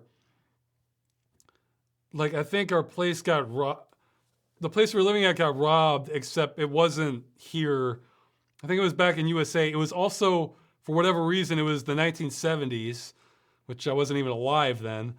But, and then I think maybe it involved my landlady traveling back in time and doing some sabotage. And we met this other group that I think their place had been robbed too. And we weren't, I think it's like it wasn't the I knew it wasn't the landlady, but she was connected to this somehow. I don't know. That's about all I remember. It was kind of vague. Like I remember more like the layout of how it looked, but yeah. But I remember thinking, yeah, this is. I remember thinking something's off. That this is the 1970s, but because it's a dream, it's I wasn't gonna worry about that too much. I was more concerned with how the place got robbed, and we might be able to figure out who did it and get our stuff back. So that's about the only one I can remember. Again, I don't remember most of my dreams. So.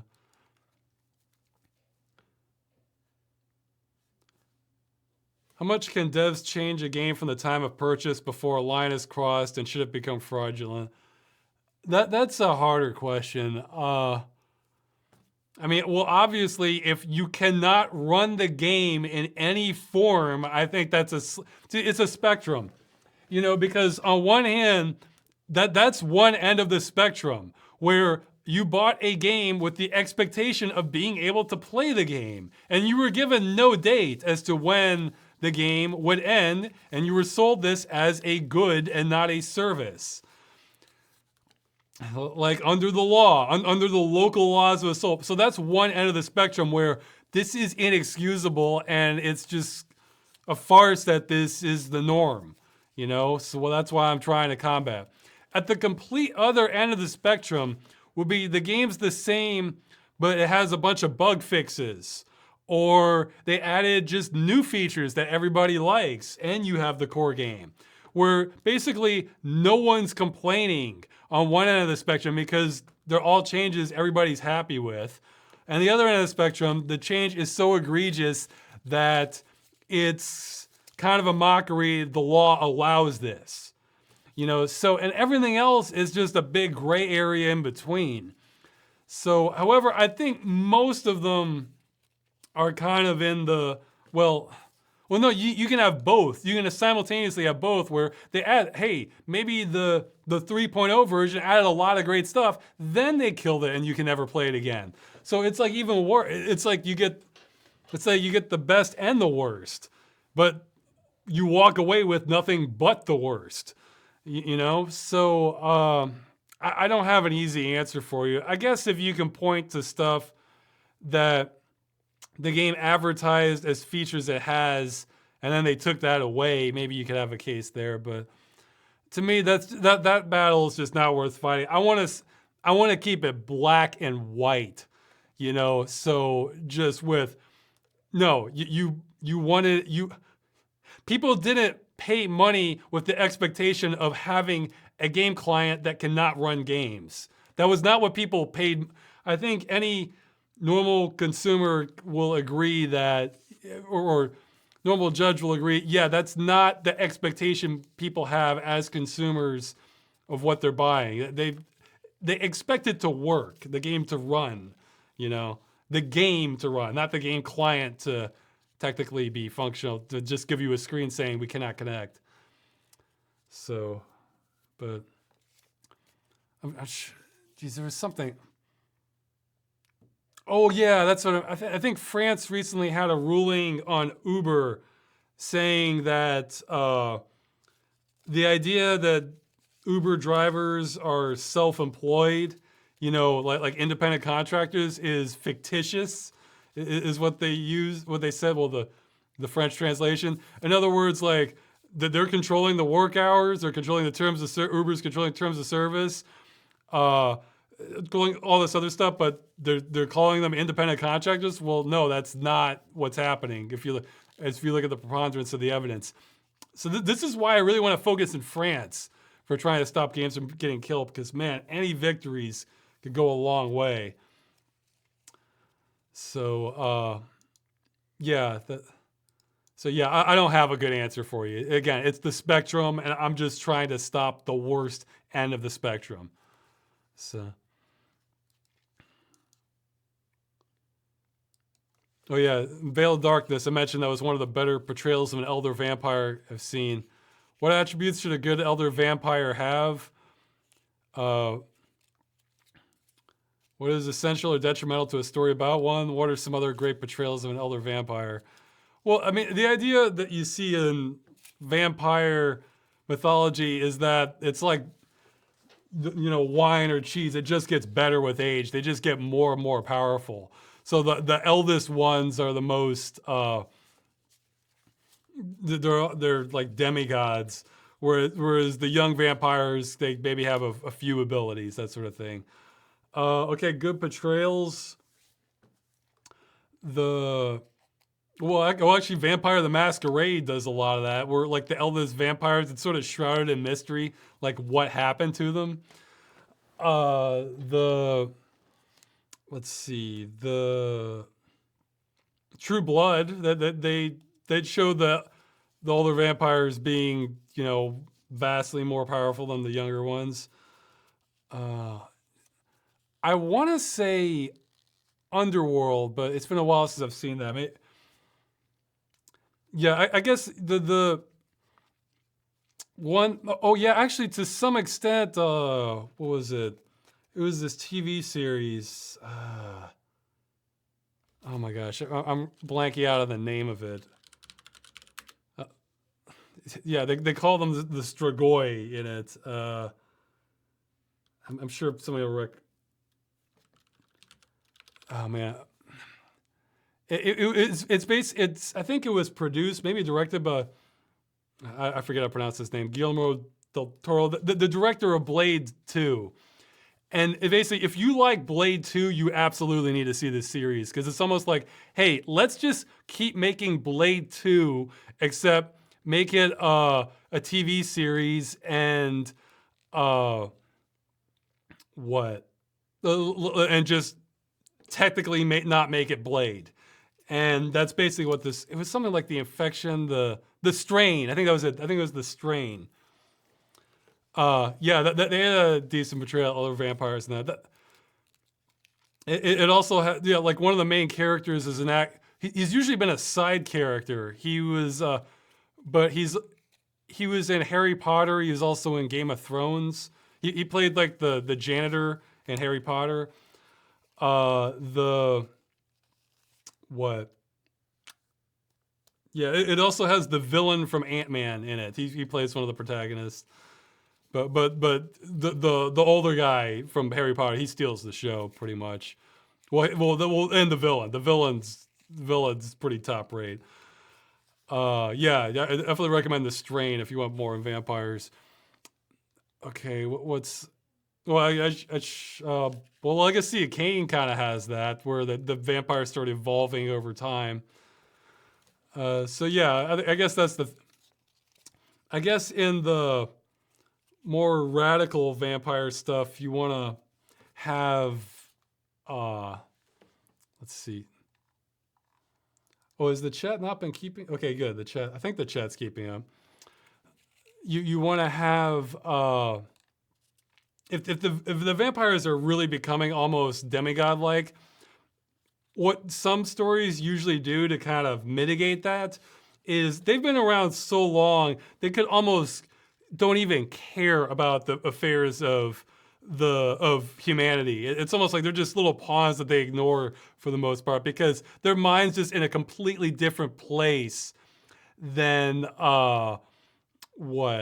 than normal mortals. So that's the only reason they're not wiping out everybody, or because they realize that'd be a threat to the ecosystem because they need the human blood to survive. And they're more focused on just really odd stuff that you start thinking about when you're an immortal, or else rivalries between other vampire lores, that sort of thing. So they're kind of playing on a different level, on a different plane than everybody else. So that's the way you usually mitigate their power. But if it's getting unleashed, that's bad news. That's usually how they kind of contain it. But Okay, I should, let's see. Yeah, I should keep moving on with the questions. There were a bunch. I may skip some of the later ones that I don't have good answers to. Okay. If you had a monthly stipend to live life a little more comfortably than you do now, and you could theoretically not have a job, instead do whatever you want, would you still be making videos? Yeah, well, honestly, that's how this started off. I mean, not the having a monthly stipend, but when I made civil protection, I had zero expectations of making any money from it or making a career out of it. In fact, what going to school made me think was that I had no chance of a career with this, but I still wanted to make videos, so that was a way for me to do it. That said, there's a couple factors going on here. One, even if I won the lottery, I would still, I feel a certain amount of obligation or indebted to the audience that basically you guys kind of did save me when I really needed help. So people wanted Freeman's Minds, so I better keep delivering Freeman's Mind, at least get through the main series to sort of pay off my debt, in other words. So I kind of feel like I owe that to the audience. And Game Dungeon, I guess I should kind of keep that going too, because that's popular. However, let's say I didn't have those hanging over me also, and like, nobody knew who I was just making videos.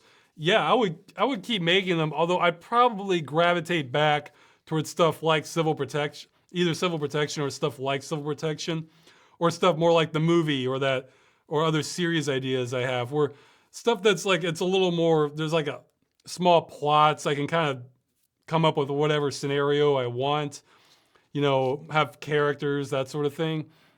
Whereas I kind of see what I'm doing right now, even with Game Dungeon and stuff like that, as just sort of compromises between, getting something out within a time span where not everybody is just going to give up on me completely, versus like making something that's not, maybe I'm mixing up the variables. Making something that's not, one, I don't want to make garbage, but I want to make something that's at least halfway watchable. Whereas if I had no constraints, I want to make something that's just the best I can come out with, however long it takes to get it made. So, yeah, see, people are saying they like Game Dungeon a lot. So, that factors into it, because then it's not just, being able to like have a sense of security, financially. It's like, well, I'm letting people down if I'm not making more videos. So I got to find the right balance. But, well, see, that unfortunately that's what's been happening lately, is more time has been going, well, besides the apartment, that ate into time, but is that, I was spending a little more time on the more ambitious projects. Say, hey, what do you know? No video this month. Although I really thought Freeman's Mind was going to happen earlier. It was all but done 2 weeks ago. So, I really want to try and find ways to pick up the pace. Yeah, I guess if I had, like if I won the lottery scenario, I would definitely hire more people to just kind of, like I wouldn't even be touching volume balancing then. I would try to streamline it as much as I possibly could. Probably have like an assistant director underneath me that can manage a lot of different things, and then I could focus more on scripts or just individual delivery lines, that sort of thing. Approving camera shots, that sort of. I would probably delegate a lot more if I could.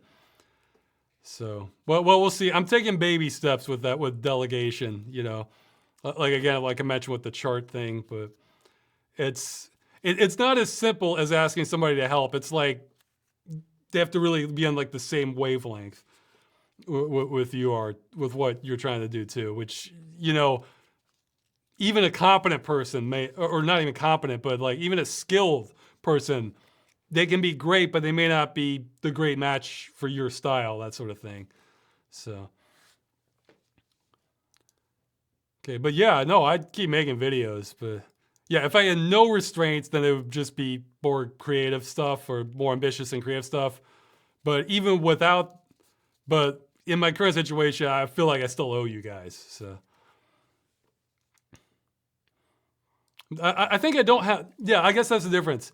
I don't feel like I have an internal burning desire to make like Freeman's Mind or to some extent Game Dungeon. Though I think I like making Game Dungeon more. But with these other ideas in my head, no, I have a burning desire to do that. Like if I was smart, I would just focus on what's most profitable, you know, with like either Freeman's Mind or Game Dungeon, and just exclude everything else and just put all my time into that, get more videos out.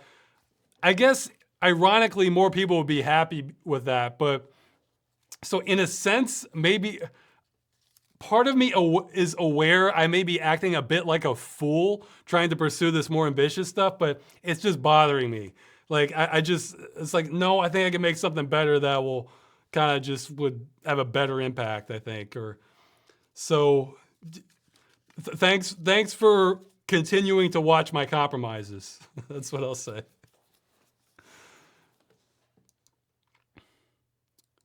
What do you think about so many people being interested in your inner thoughts, feelings, and opinions? I see this, I kind of look at this, well, you know, these video chats that go up, you know, they don't get as many views as something like Game Dungeon or uh, Freeman's Mind. So I kind of look at this kind of like, say somebody's sort of bored and walking through a room and the TV's playing something, and maybe it's a cooking show, but they're really making a show out of how they're chopping the vegetables, and so they stop and watch it. I figure it's probably a lot. Some of it's a lot. Maybe the bulk of it's on that level. So it's like, oh, okay. Well, this is interesting. Maybe this guy's sounding like he's not gonna like be alive by the end of this episode with what the game's throwing at him. Okay, well maybe I'll watch. You know, I figure maybe it's like that. So I don't know. I don't. Again, it's sort of that thing where part of my brain just never fully processes it as real. So I just keep kind of going by normally. Okay, I think I may start picking and choosing the questions. Can we hope for a Painkiller Game Dungeon episode someday? Maybe. I'll see. What is the single most interesting, unique gameplay mechanic you've seen in a game but never copied anywhere else, but should be emulated more? You know, I don't know if it's like down to any one mechanic, because again, when I'm thinking of like the stuff I really want to see, it's more like existing mechanics taken to like the next level. Like again, I would love a single player kind of PlanetSide 2 style game, just this gigantic sci-fi war campaign at the ground level. But as for unique mechanics, you know, I don't know if it's truly unique, but really Dungeon Siege had a couple things. I want to say it had multiple things going for it, because, okay, maybe the chat can help me out here. What game, I think some people have mentioned some sort of like this. What games have real-time Diablo-style combat with a party of people that you can control all of them? I'm drawing blanks. Maybe the chat will remember something where, and like a sizable party. Let's say like half a dozen fighters. You know, where it's like each one would be like a Diablo game, except that somebody's saying Dragon Age. Dragon Age. That one's much more like tactics. That's not really like action RPG. I mean, it's sort of blurring the line, and plus that's Dragon Age is more. It's more normal RPG too, with like the storylines and stuff. Okay, somebody's saying Stone Shard, Throne of Darkness, Champions of Norath. All right, so I haven't played several of these. Well, Final Fantasy 12. Oh, is 12 real-time combat? I thought they didn't do I thought Final Fantasy didn't do the real-time combat until recently. But yeah, I mean, just basically you have like your posse of people. You can outfit all of them. And they have like, and the AI can get involved too with going and attacking things. So I don't know. Okay, well I'll look into Stone Shard and Throne of Dark and Champions of Norath. Anyway, the point is, it's not like an obvious answer. Like if you were to ask somebody, hey, what's a game that's like an action RPG kind of like Diablo? You can name dozens just easily, you know. Whereas this one, it's like, you know, whereas I love that. That was great. Plus, another thing Dungeon Siege has done, maybe some other games have done this too, where it's just all kind of this continuous experience. You know, you start off on the trail and you just keep going. And, you know, again, it's the sort of thing where I thought load screens was no big deal, but it actually kind of created this its own little feeling like you're just kind of walking along directly from one town to the next. It's uninterrupted. And that creates this neat feel. Now, I can believe more games have done that, but again, I'm not thinking off the top of my head, like again, a linear or mostly linear game where, yeah, see somebody's saying Sega 1 and 2. That Sega, I've only played the first one. That one's not that linear. I mean, where you just walking along a path and, you know, you make it to your destination. There's just, also, were there loads for the underground areas in Sacred? I can't remember. But there might not have been. But yeah, it's just, it's like you're following this trail of this continuous experience also as an action RPG. And I can believe some have seen that. Oh, okay, I may have won well, no, I guess some games may have done, but yeah, chugging.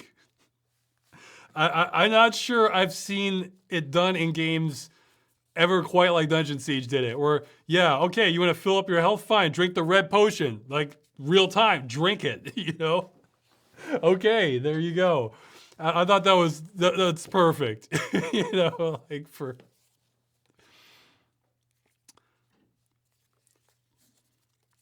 So yeah, Dungeon Siege has some. I mean, the thing is, Dungeon Siege does not have the most sophisticated mechanics at all, but I found the game really fun and like it now, and I would even want to play some more custom stuff in Dungeon Siege. So it's, yeah, it's somebody's saying the mod tools for Dungeon Siege were also really ambitious, even if they didn't see much use. They saw a lot of use, man. I mean, okay, maybe they didn't see much use compared to the Elder Scrolls, all right? Because it kind of it came out before Oblivion and Skyrim. I guess it came out after Morrowind. It came out, I guess, around the same time as Morrowind. So the mod scene wasn't as gigantic as it is now, but it had a lot of mods. Now the question is, how many of them survived? That's a completely different question. But no, it saw plenty of it saw plenty of mods, so, and total conversions and a lot of stuff. So yeah, well, that's one that comes to mind, because really the most fun games don't necessarily have to be the ones with completely unique mechanics. In fact, that's sort of a, I think now there are so many games, it doesn't matter. So, and now you don't necessarily see this. But for a while, I almost felt like the games industry or the games media had this kind of mindset where if there's a new game, if it doesn't have a new mechanic, well, then this is tired and boring and blah, blah, blah. Whereas if you're just a regular person who doesn't review games for a living, and the game is fun, and it's using a tried and true gameplay formula, but has a new theme or a new story, it's like, is that really a problem? I mean, if I like the formula, I don't have a problem with them not inventing a new mechanic for a sequel or something like that. I mean, I want a new environment or a new story or something, but if the gameplay's fun, you know, then fine. Let's. I don't have a, because the thing is, new mechanics, they're not always fun. You know, sometimes they're not, and it sort of depends on the player. Like some people play games like that's what they live for. They want to see these inventive mechanics. Whereas for me, I just kind of look at like the overall experience of it. So, okay, should keep moving on. Do you have multiple PCs so you can keep one on Windows 7 for old games? Well, my current system's on Windows 7, so but that'll change eventually. I do have one other PC which I put together, and that's gonna. It's basically been put together from just old parts. Uh, I don't think I'm gonna keep Windows 7 on it. That's gonna be more for experimenting with things that I don't want to risk my own system on. So you're gonna get a video on this question that doesn't answer it exactly, but I think you'll be quite satisfied with what the video has. So, okay, somebody's asking for what I'm gonna do in Freeman's Mind. I'm not gonna reveal anything on that for the future. I want to keep it. Oh, okay, shoot, I think I skipped a question by accident at the top because I remember. Okay, now it's gone. Oh yeah, I did. I'm sorry. Okay, yeah, so I skipped the second question. Okay, so here you're getting it towards the end here. They were asking, yeah, how I mentioned multiple influences for Puzzle Agent. You know, like Fargo, X-Files, Twin Peaks. Whether you would like that. And they're asking if I could do that for the movie. I don't want to. Okay, I can do that actually. There are some things where like the action sequences or the adventure parts, I'm kind of taking some inspiration from certain movies. And for the comedy, I'm kind of looking at other movies. I can say, I'm afraid I want to keep that really in the dark. I'm sorry. However, I can say it's going to be a comedy adventure. And I don't want to sell people short on either one. So I don't mind naming these movies because it's going to be different than this. But if I had to pick a movie, it might be sort of like really loosely, like not even. This isn't one of the movies I'm basing it off of. Where I'd say we're talking in the same really broad ballpark as something like Ghostbusters, where that's a comedy, but it also has some adventure parts, plenty of adventure in it also. But it's not going to be that much like Ghostbusters, I don't think. Yeah. Here's a spoiler: there's no ghost in the movie, and it's not about like an extermination group or anything, but also other sort of comedy adventures. Like actually, I mentioned on Twitter earlier, the movie Inner Space is another kind of solid comedy adventure movie. You know, where there's plenty of adventure and there's plenty of comedy in the movie, and it kind of works together. I don't think the movie will be this good. Well, probably won't be as good as any of those. But, well, I think I don't want to get. It'll be different. It'll be different. I don't think these are good movies I'm naming. Back to the Future, another comedy adventure. There's plenty of comic moments in it, but it's also exciting and has a lot going on in it. What are some other like classic comedy adventure movies? I'm trying to think. Yeah, Inner Space, Ghostbusters, Back to the Future. Well, I'd say the style's different, but more recently, I'd say you have something like, I was going to say Indiana Jones. No, Indiana Jones is adventure. I mean, it has some comedy here and there, but it's not. More recently, I'd say like the newer Jumanji movies are a little bit like that. They probably lean in a little more heavily towards comedy, but it's both. Yeah, Bill and Ted. That's another. That's another comedy adventure. So I'd say parts of my movie are going to get a little more intense than these movies I've named. Those. So like for the adventure part, I don't want to pull punches. I'll just say that. So, but yeah, I'm afraid I don't mind revealing that after the movie's made, like what movies were influences for it. But I just don't even want to give hints on that because see, here's the problem. If I name a movie, people are going to be expecting it all to be like that movie or like the best aspects, but maybe I'm looking at some other aspect of that movie that I liked, and they'll have these expectations, and then it'll be. I don't want to build up the expectations so concretely. Like I can say I think it's going to be better than what I've made.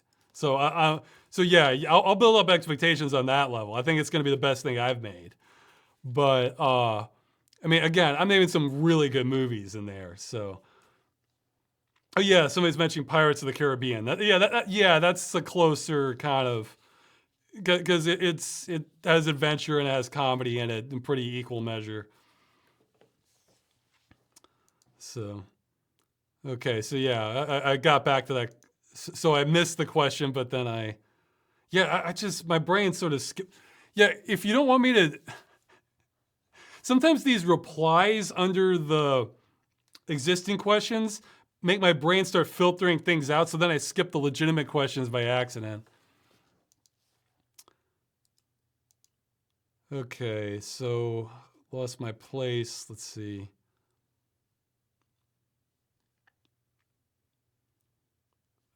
Okay, there's a ton of questions now.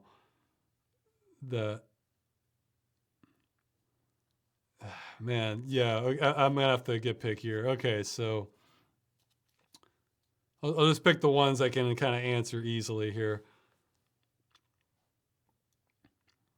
Oh yeah, somebody is asking if I prefer subbed or subtitles or dubbed movies. Uh, by and large, I prefer subtitles. I mean, dub movies kind of rip me out of it more. And I guess the exception is if it's like a goofy kung fu movie, then dub's fine. Like if it's a movie that's not meant to be taken too seriously, the uh actually one I'm thinking, if you ever see, what was it, like the Legend of Iron Monkey or something like that? That's a fun kind of goof. Oh no, okay, it's just called Iron Monkey. Yeah, that I think I saw the dub version of that. It did not hurt it at all. It's it's kind of a little bit over the top kind of kung fu comedy. Uh, well, actually, IMDb doesn't even list it as a comedy. I think it is. I mean, it's not over the top, but like, well, I mean, maybe my favorite foreign movie might be what was it, Das Boot? Yeah, the boat.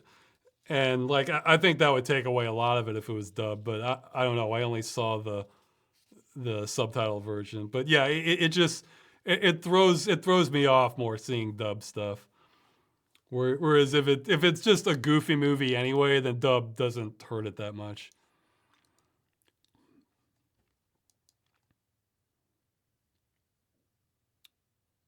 Okay, let's see.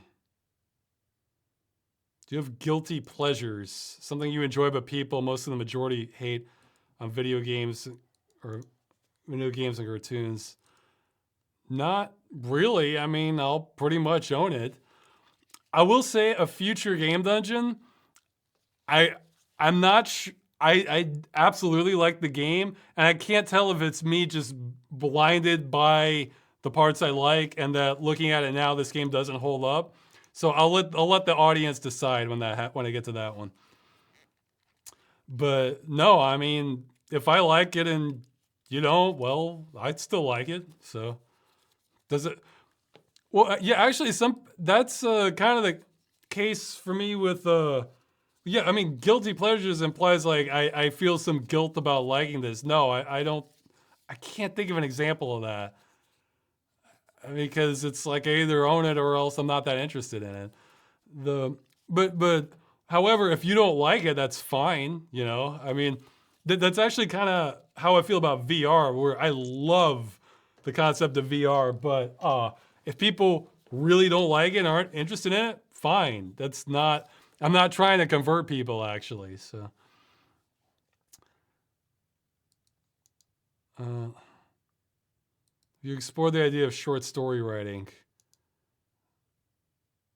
I guess I haven't really done too much. Well, I guess I've done a little bit of that for the videos themselves and for school, but I guess I don't know. Maybe I should do more of that. I don't know. I don't know. I'd rather make movies. It's like there's so many steps involved with that. The writing's just one part. Somebody's asking about my biggest sources of nostalgia. I'm not really into it. This sounds weird, but I'm not really into nostalgia. I mean, I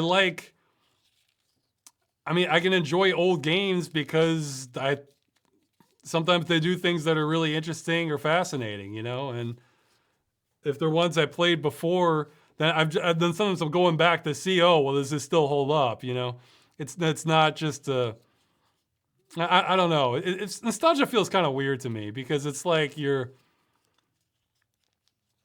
focusing on like past memories almost, which is I don't know. That's not really where I want my mind. Whereas old things from the past that are still neat, that's cool. But that's not the same thing as nostalgia necessarily, even though there's a lot of overlap. So.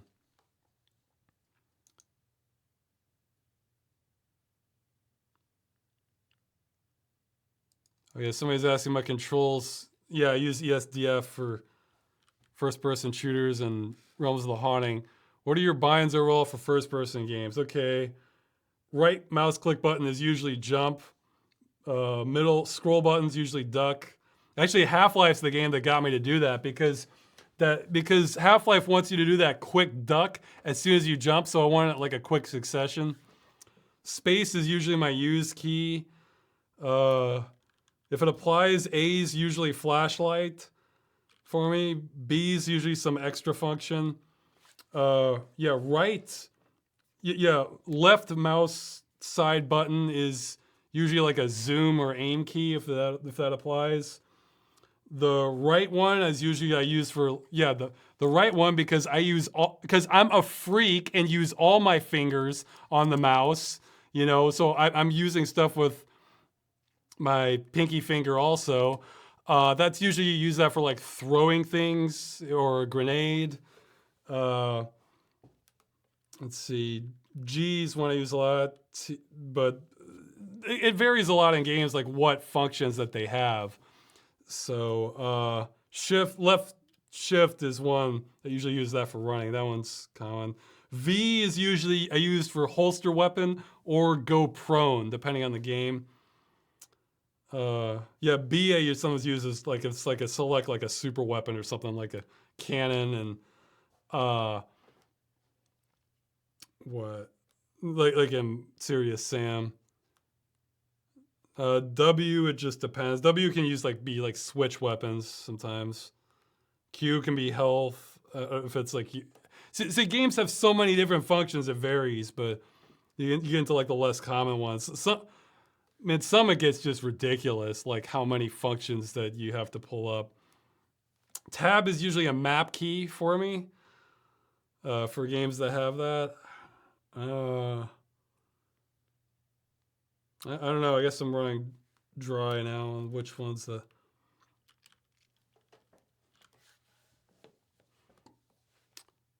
Yeah, I guess that's about it. Again, some games get pretty demanding with the level of functions they want because they'll want you to select all these weapons, and then there'll be like special abilities, and then there'll be magic, and then there'll be tools that you want, and then like it varies. I mean, some are just it varies a lot, but you know, some you see a lot like zooming or aiming or flashlight. Those come up, jump. Those come up a lot more. So.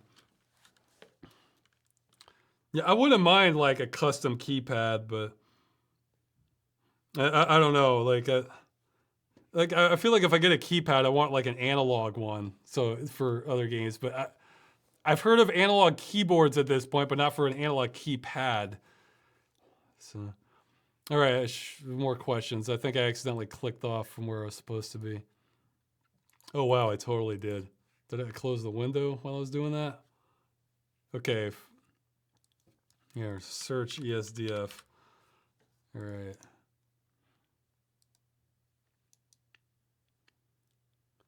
So I was asking what's the freakiest thing I've ever seen. I'd have to think about it. This was towards the bottom of the questions where there's just like dozens and dozens.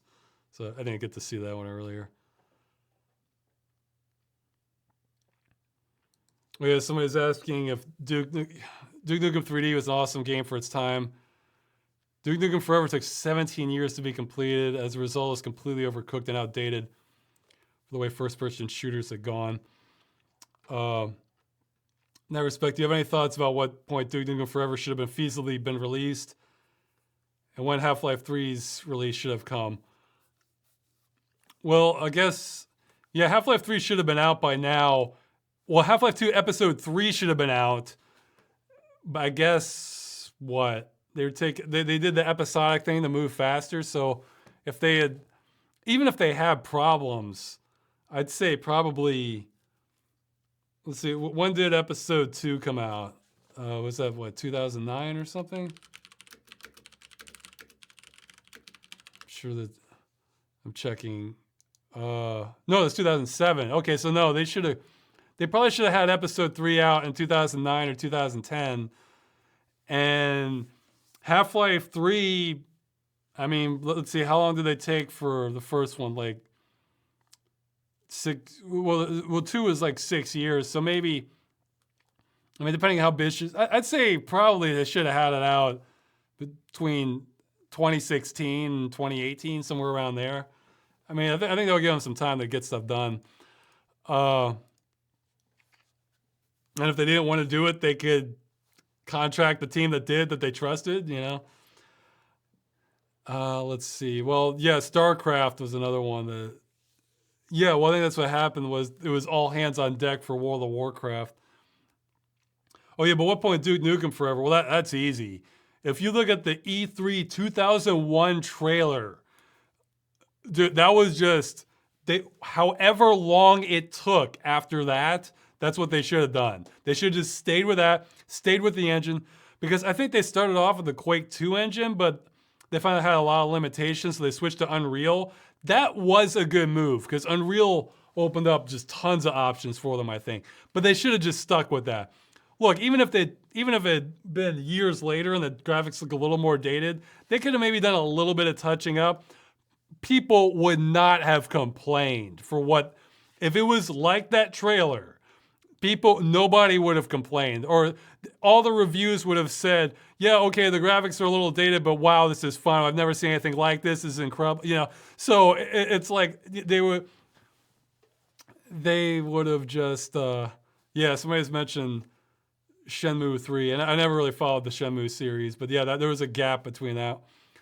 Well, sometimes, I mean, the thing is, this can apply to just a lot of games, because what happened was in the older days, you kind of had more of a barrier to entry, where, like, let's say the developers, like, the game did okay and they'd like to make a sequel, but the publishers are saying, well, you only did okay. We want blockbusters, so we're not going to greenlight you making a new game, and then that's it.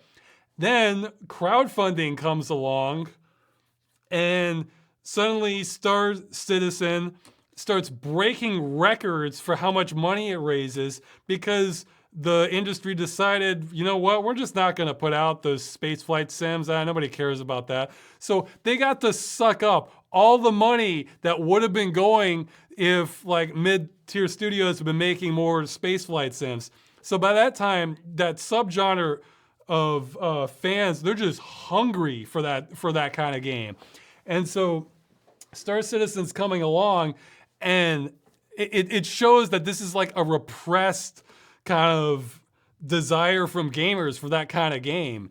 And then there have been others like that too. Like, I thought for the longest time, like, that kind of everything seemed to sort of go with 3D graphics. Whereas, you know what? I really liked a lot of those kind of Super Nintendo style games that they used to have. And whereas those were almost nowhere to be found, I want to say maybe most of the 2000s. But, you know, and then once, you know, Steam opened up the doors for indie developers and you have crowdfunding, now they're just overflowing with it. And I think it's great because I really do enjoy a lot of those games. So yeah, you're mentioning Elite Dangerous. Well, I mentioned Star Citizen because that one, I think they were the first to get on Kickstarter for that kind of game. I think Elite Dangerous had their Kickstarter later.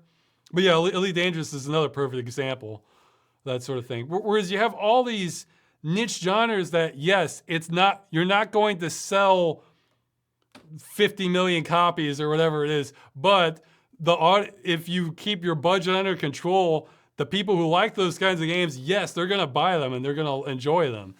So there's so much of that sort of thing now that it's honestly like all you could probably name hundreds of games that could have had other titles. I guess the difference is with Duke Nukem and Half-Life, these were successful franchises and the audience was ready for the sequel and the company just didn't do it for various reasons. Well, in Duke Nukem, it kind of their ambition got the better of them, I guess. That they were trying to. And Half Life, it's kind of they just. Well, somebody said in the chat, Steam is too successful. So yeah. Although I feel like it's. I feel like that's the sort of thing where it's like, if only we could hire more people to work on Steam for us while we continue working on Half-Life. If only we could do that, but with us being so successful. I mean, yes, it can be more complicated than that, but I think some of that comes down to how Valve is organized. That's why I feel like really light management can be a good thing, not repressive whip cracking kind, but where it's just like, hey, we started a project, let's try to finish the project, kind of like that. So yeah, Valve is anarchy incarnate. Well, Valve is funded anarchy incarnate. I've heard reports say, or I've heard leaks, I guess, say, I mean, I don't know if they're verified or not, that's saying like Valve would have gone out of business if it wasn't for Steam because of how they run things. Whereas Steam, it's almost like limitless cash. So you can, interesting things can happen then. I happen to think they could kind of do everything they've done and do more things, but I guess it's easy to judge from the outside too.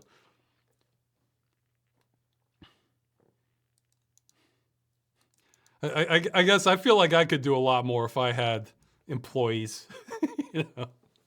I could increase output. Let's see.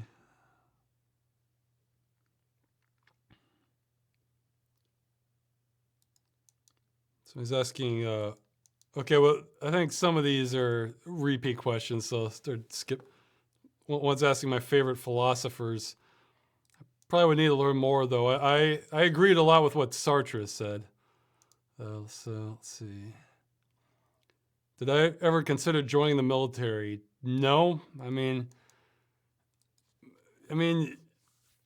military it's a real commitment to your lifestyle. You know what? I had done too much Boy Scouts to really want to join the military. I mean, it's like you're kind of handing over control of your life for a while going into military. I mean, it's not put it like this. It's not the training that put me off. It's you're on base 24 hours a day, 7 days a week, and they decide when you have free time and when you're done working or. That's So but like this, the physical training of military. That's not what scares me off from it. It's the others being in control over your life. I'm fine with that in the short term. In the long term, that really starts wearing down on me psychologically. But yeah, no, I mean like hard work and intense training. That part doesn't discourage me, but just your life being in control of somebody else. It's honestly that's the sort of thing that would get me to read. I could honestly see that the potential of that getting me to relapse into depression over a long enough period of time. Because I don't know, it starts draining my will. Plus, I'm not. Well, it's not the same. Boy Scouts, it gives you at least a small taste of that sort of thing,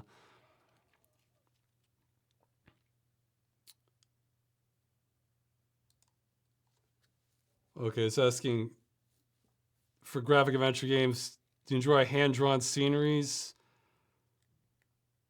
or traditional form or traditionally edited freeform maps? Oh, like, well, either one can be fine. I mean, freeform has the advantage that if you want to explore a little more, it's nice because then you can see around corners, whereas you're kind of limited to hand-drawn scenery, but I like both. Yeah.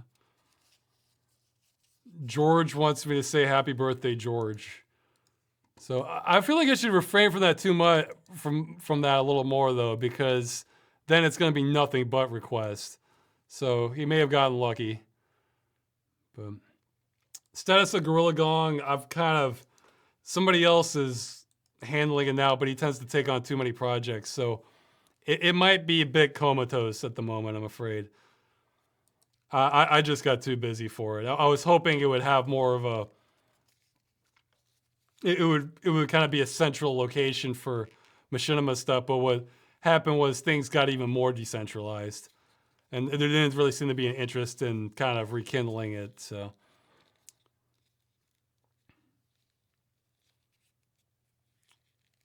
Okay, I'm gonna get more questions I'm gonna ask before. I haven't played SCP Containment Breach. I guess I should play it eventually. Question I've answered before. Let's see. Can you think of a legitimate horror design that can happen uniquely in VR? Yeah, well, yeah. I mean, they're saying don't say head crabs. Well, that's at the core of it, is that you can get scarier because it not only looks real, but you can get things right in your face. You know, when something comes at the camera in a normal horror game, it's still at your screen, you know? Whereas, no, you don't have those limits in VR where, no, it can get right at your face. So if you want something to come at you.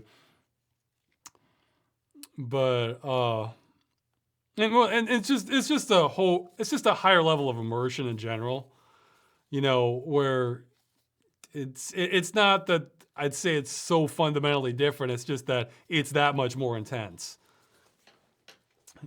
So, because I mean, there is definitely a difference between horror games versus horror movies, because in games, you're the one going in there, you're controlling the character. Whereas in movies, it's more of a passive engagement, whereas you actually have to take the steps in the horror game. So you already have that level from games, but for what VR brings to horror that normal games don't, is just it feels real, and that can do a lot in horror, and it can get right at your face, like so.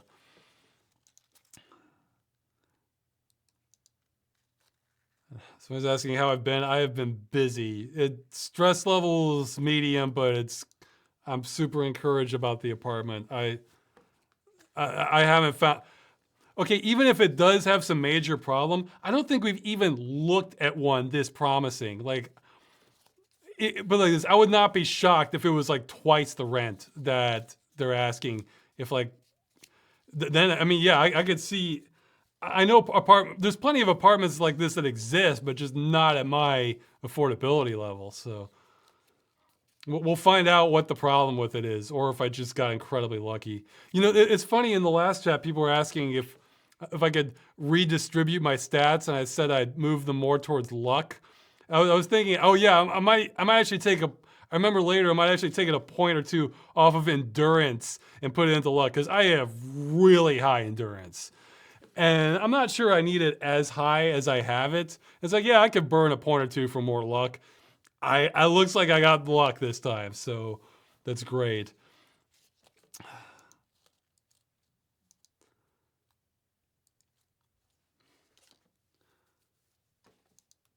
Let's see.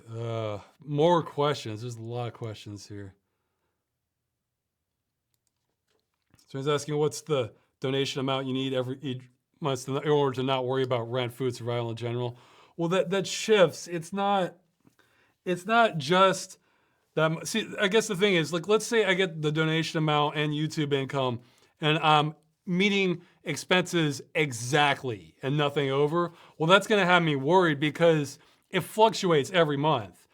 So what? Okay, what if next month it's 20% lower than that? Well, now I'm worried because now I have to pull from savings in order to keep water afloat. And that basically I get nervous when it's like going to dip below a certain amount. I'd have to look at the. I'd have to look at the budget and see it changes each month too. For instance, this month I'm paying much more than normal because I'm paying the deposit for the new apartment straight up. At the same, and then yeah, I'm paying the deposit, I'm paying the agent's fee, and I'm paying the first month's rent. So that's a big spike, but I mean I can handle it. I've saved 4 situations like that. Next month it's probably going to be higher too because we're probably going to need some more supplies about things we forgot about or need for the new apartment, that sort of thing. Whereas they'll probably level off a month or two after that, and then I could get a more normal reading, and we could get into like a rhythm of like eating more economically, that sort of thing. Or if there's the holidays, that those can go up a little bit higher. I'd have to look at that. Right now, it's fine. So no worries right now. I'll get at that, but it's hard. I'd have to do a lot of number crunching to give you like an exact number because it does fluctuate. But it's yeah, it's a tricky question because I always have to plan ahead basically, and the more of a cushion I have, the more comfortable it is.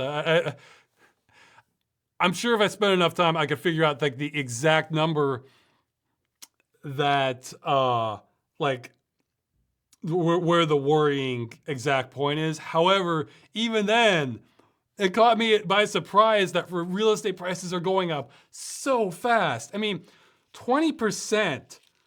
Okay, from the apartment before my last one, from when we got this apartment, pricing in this region had gone up between 25 and 30%. And then since we rented this one, it's gone up another 15 to 20% on top of that. That's like, holy crap. I mean, that's way faster than regular inflation. So it's that once you have numbers like that, that throws all your estimates out the window if you have to move, you know? So, I mean, thankfully it will be locked in for a year. So, I mean, with the pricing. So, I don't know. I mean, I honestly thought when we were looking at places, we were going to have to go way out in the middle of nowhere, which I wouldn't have a huge problem with, but that might grate on my wife a little more. But because she would feel a little more isolated. But we got lucky. We got straight up lucky. Yeah, actually, I wanted to clarify something because I thought there might have been some misinterpretation earlier when people are asking about like the income. When I mentioned that I sort of reconsidered on like was it the universal basic income when I made the video, how saying that might work. It's not that I'm against the concept. It's that I think it by itself won't work because it would be just devoured by real estate owners. You know, they're like, oh, so you have $1,000 extra a month now, huh? Looks like the rent's gonna go up for the next tenants, you know?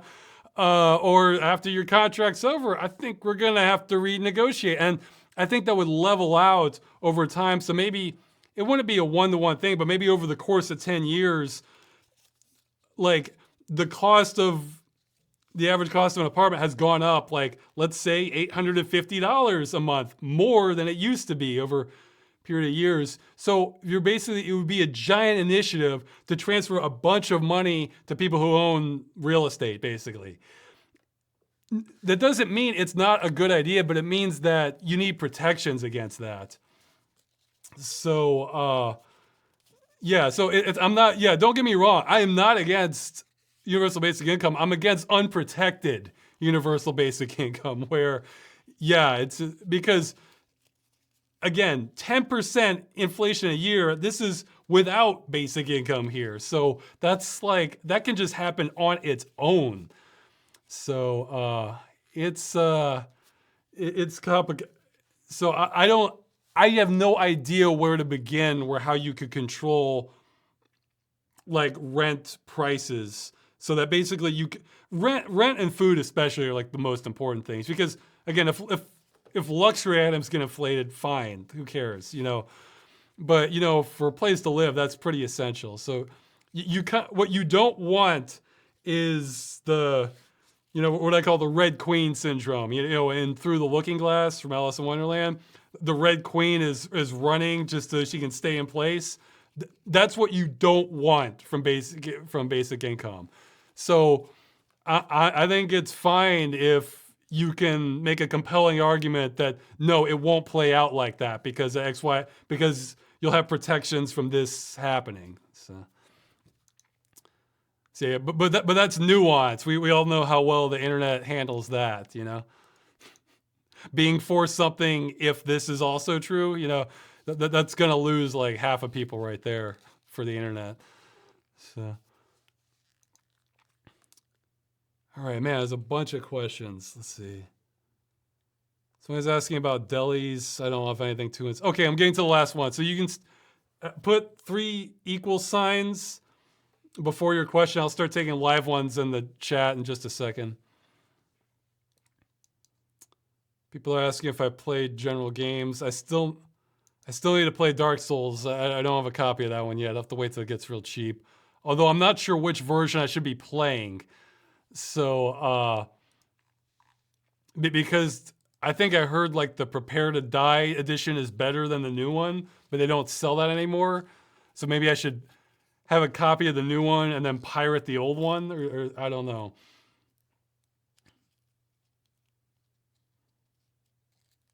Now that Black Mesa is out of early access, do you have plans on playing it? Not really. I mean, there's so many other games I can be playing. Let's see. Have you seen Seth's latest video where he referenced you? I haven't watched it. Somebody sent me a link to that. I saw the timestamp and that was fun. Yeah, see, that's a perfect example of, yeah, it's fine if you want to use my imagery for that. Yeah, it was in reference, I think it was it Neo Survivor or something, Neo Survival. Let's see. What would make you want to fully replay a game? One, if it's really faded in my memory.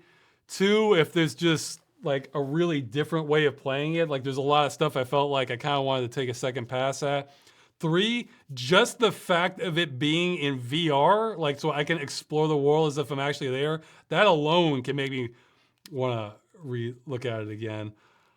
So yeah, I guess memory fading, the game, me really liking the game and just liking it so much, I feel like it could go a lot differently the second time around, or just VR. I think those would make me want to replay it. What game has stayed with you the most? For example,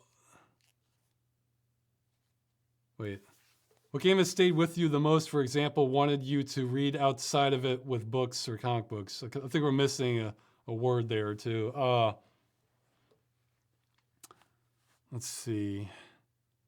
Well, it's sort of in the reverse. Like a friend loaned me these kind of Warhammer 40K books where the lore just seemed kind of fascinating, and I was sort of interested in I can't remember if I played a Warhammer game before that or not. I think I did. Where it's like the game I thought was like okay, but then the lore kind of got me more interested in more of the lore. So, but let's see, what are some other ones?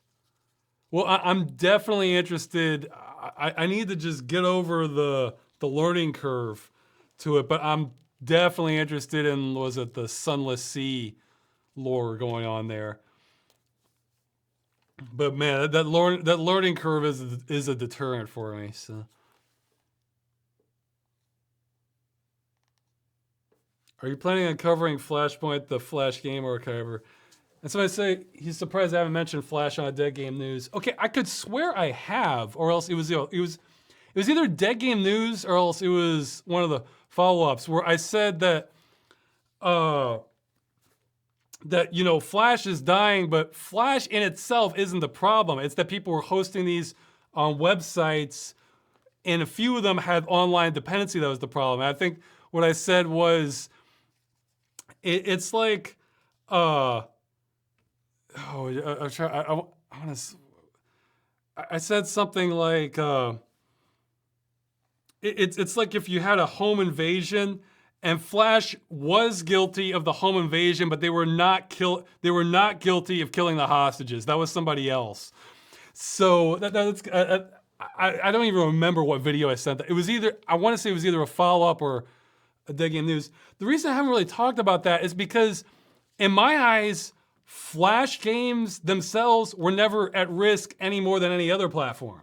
So it's like saying, okay, like let's say, well here, Windows support for Windows 7 ended. Okay, well, let's say there was a game that doesn't run on Windows 10, but it ran on Windows 7. Okay, well, if you install a copy of Windows 7 on an old machine, will the game run? Or on a virtual machine? And if the answer is yes, well then it was never at risk. Because yeah, technology moves on, but as long as you're not preventing people from being able to salvage it, then it's never in dead game territory. You know, if the game dies, it's kind of our fault then. You know? Where nobody backed it up, so yeah, that's on us. So to me, Flash was never really a dead game issue, except for the games that required you to connect online. See, a lot of these were distributed online, but you could actually save the shockwave file or Flash image offline and it would work. I mean, it was rarer for the ones that just had to be online, you know? It's just so in my mind, it was never really a dead games issue. See, I mean, I can understand where people think it's the same thing, but it's, we'll put it like this. The community moved in and made a massive archive backing these Flash games up. We should, if we could do that, I would never have even made all this games as a service stuff and the Dead Game News and stuff. Yeah, there are plenty of games. Fine. I'd like to back up The Crew, The Secret World. I would have liked to have backed up Darkspore. You see, oh, that's not an option because we've designed the game to rely on that central server. Whereas Flash, it's like, okay, it's not being used by websites. Well, you can still run Flash as a standalone player or install an older browser with Flash enabled for those games. It's just basic preservation at that point. So yeah, I mean, my thing is that I'm trying to stop basically stop games from being destroyed with no recourse. So Flash, most of the games had a recourse. So I think it's great people back them up. Actually, there were some I'm trying to back up myself, so. Yeah, but that was a lower issue for me. So, yeah, that's why I never did Dead Game News. Again, I'm more laser focused on that. I just want to stop that one issue. So, and I lost my place. I'm looking at the IRC chat. So, have you played any of the Stalker games? I've only gone through the first one. Stalker is weird. It's like I should like it more than I do. And it just never quite grabbed me. I don't know why. I played it through to completion. You know, man, they have some sequels, but I mean, it's interesting. I like the concept. I guess I don't know. I don't know why I'm not as into it now, and I can't explain it, and it's certainly not because of the quality of the game. So I figured, what? That's why I haven't talked about it more, because it's like I don't have a reason that I don't really like. It's like the opposite of what people were talking about earlier with the guilty pleasure, where you like something even though most people don't. It's like, well, I'm finding myself, I'm not liking as much. It wasn't grabbing me. I don't know, but maybe I would like more of that. It was that mod for it. it's like what the alpha version of Stalker was going to be, where it's more kind of open world stuff. I heard the sequel wasn't that great, but then the one after that was better. Okay, there's Call of Pripyat and what was the name of the? I forget the name of the other one. So maybe I need to try the newer one, like the third Stalker game, or that mod that opens up. Okay, Clear Sky, yeah, and Lost Alpha mod. People are mentioning that. Yeah, so maybe I need to try those to really get a better feel for it. I don't know. I think part of what it is I think part of me got a little tired of ruins. So there are plenty of ruins in that game. But I don't know. There's definitely some reason, but I'm not aware of the reason. It's like my unconscious knows, but my conscious mind doesn't. Because I'm sure there's some other games that are very similar that I love. So like I'm interested in trying that Servarium game. So are there any machinima careers you can recommend off the top of your head? I mean, is Gorilla Gong up? I mean, just check the favorites if it is. It was, I forget the guy's name. It was like Markham or something.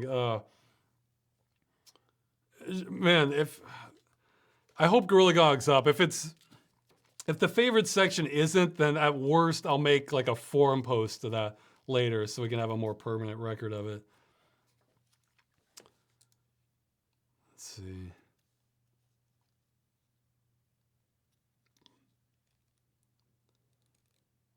Yeah, well, I guess there was another one, Hey Shipwreck. I kind of like that. That was like a Navy machinima. There were a lot though. I'm just, man, the favorites on Gorilla Gong were a really good indicator of like the good stuff.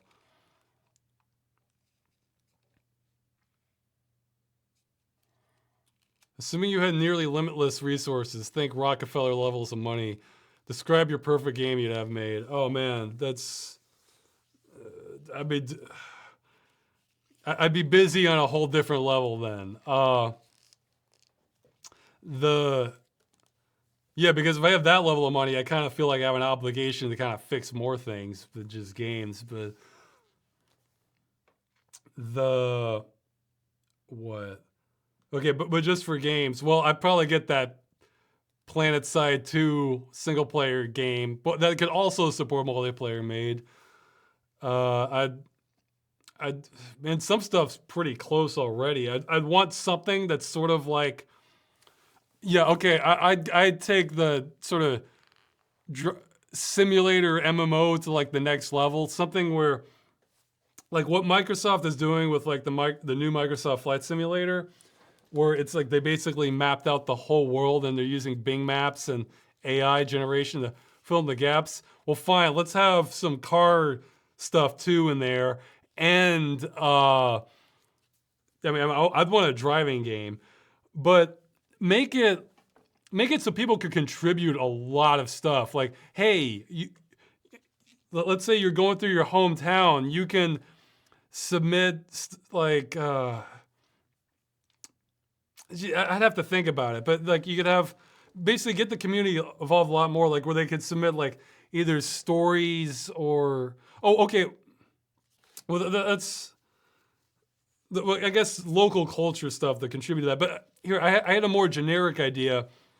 I'm not even sure this would be a dream game. It's more like if I wanted to make money, let's say, I think this has a chance of making a lot of money.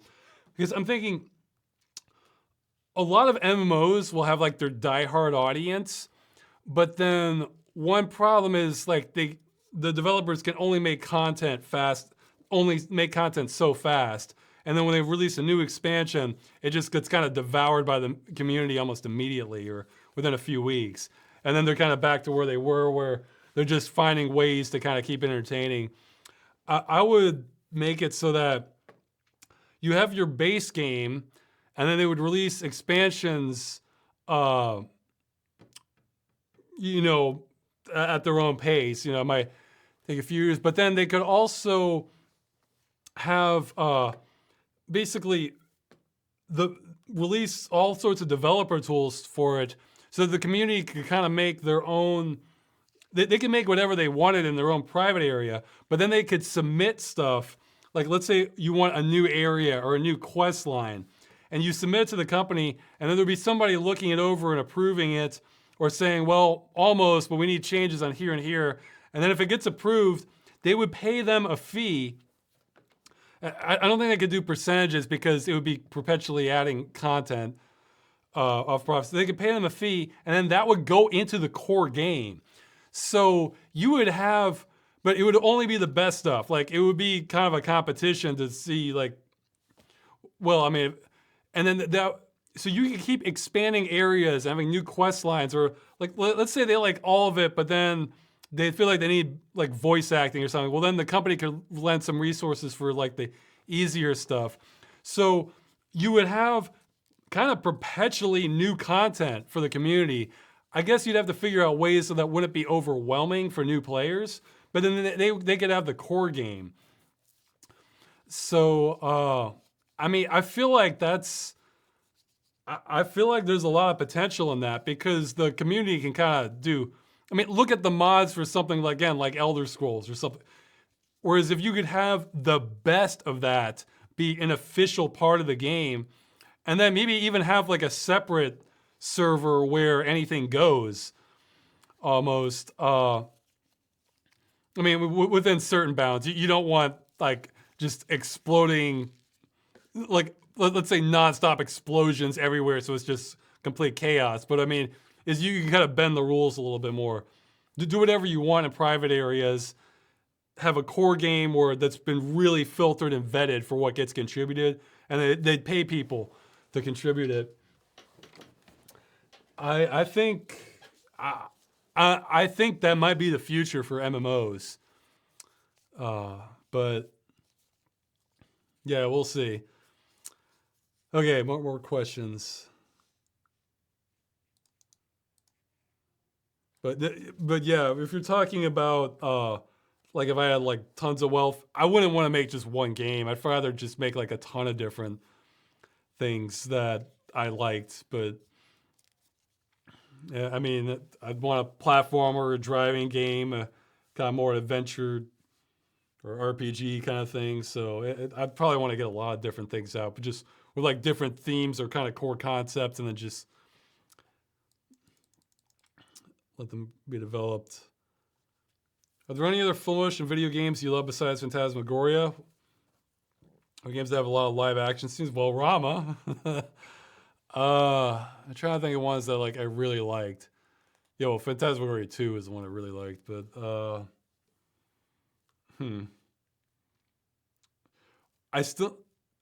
it's on my 2 playlist. I'm waiting for the price to go even lower on a sale, because it got down to about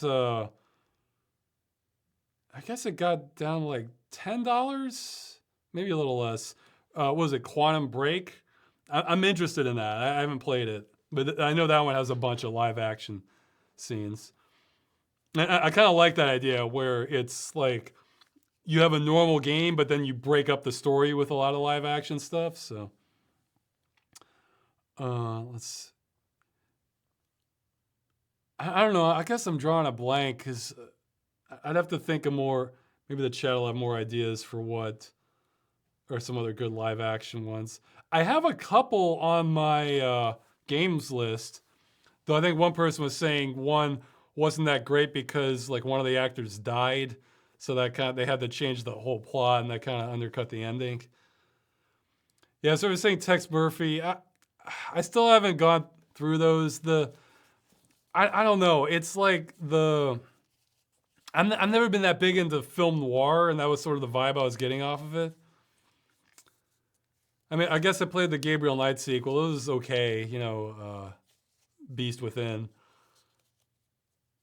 It wasn't like, oh my god, I love this. It was just Rama and Phantasmagoria 2 were kind of the high points for me, I think. But maybe there's be some more.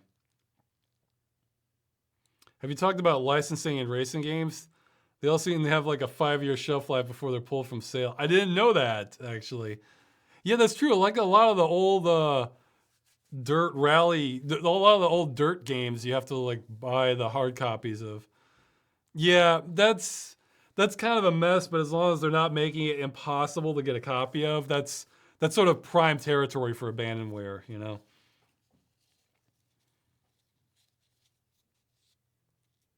But again, that might be a little bit more of a necessary evil because I personally don't really care like which cars they have up there, but some people do. You know, some people they want that's why they're buying that game. They want to make sure like their model is in that game. So, what are your thoughts that indie devs have stepped up to replace AAA games with games they no longer care to make rights, like City Skylines to SimCity to make right? I think it's great. You know, I mean, I'm totally fine with a very similar game to as opposed to official sequel. I mean, any plans on having a fan meetup at some kind at some point? Not in the near future. I really want to get the movie made. I think after the movie gets made, I'll have to. You know, so. What video do you recommend to shore offense to suck them into the channel? See, I make different ones. Well, I usually try to throw civil protection, morning patrol at people, stranger in need, and let's see. Well, you can ask the chat for the. I mean, chat could probably answer this one better than I could. I think the Mabus episode is a pretty good baseline of where I want to keep Game Dungeon. But yeah, just figure out which one's your favorite, you know, and you could have a vote. Or yeah, that's something where the fans could actually answer that better than I can. So, and I lost my place. Hold on.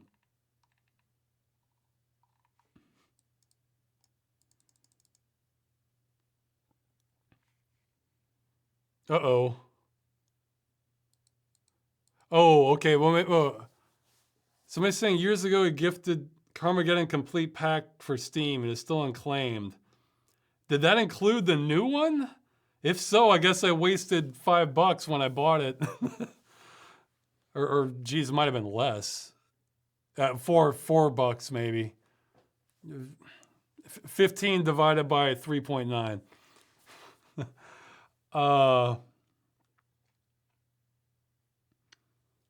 Do you still have use for volunteer help with programming, Unreal Engine, Blender type stuff? When it comes to animation, 100%. Later, I probably will have more of a use for it. And actually, for a side video, I wasn't even going to mention that this month. For the second month, this is not related to the movie. The side video, yeah, I wouldn't mind some help with that. But with programming, Unreal Engine, Blender type stuff, yeah, I still do. We just have to hammer out a pipeline mainly for the movie. If it's just programming, that's probably going to be a later thing for the movie. If you have basic, yeah, okay, maybe I'll just drop it here at the end of the chat. If you have basic like Unreal or Unity skills, then you might be able to help me out with a side video. I should wrap this up soon. We're going close to 3 hours. Let's see.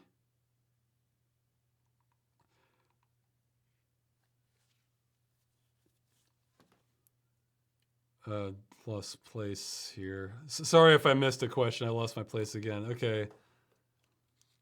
Is there a game that you did not? Oh yeah, for the Carmageddon thing, I already had the DOS, the original copies of Carmageddon 1 and 2 and the Splat Packs. So, and I think I tried 3 before. I didn't really like it.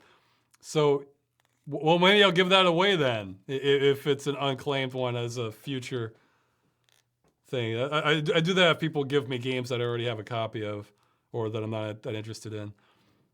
But yeah, I guess I could have, if that included the new one, then I guess, I think what happened was, well, I already have Carmageddon 1 and 2. I don't really care if it's on Steam. Is there a game you did not like at first, for whatever reason you gave it a second chance and ended up liking it? Both Fallout might have taken like 3 chances. Gothic was a little bit like that. It's like at first I kind of gave up on it. I was like, the clunky, but then it sort of bugged me in the back of my mind. It's like, I should give that another shot. And then I played Gothic and I liked it, definitely. Oh, yes, it did include the new one. Well, whoops. I guess I'll give it away then. Yeah, that's what I get for falling behind on an email, which I am badly behind on.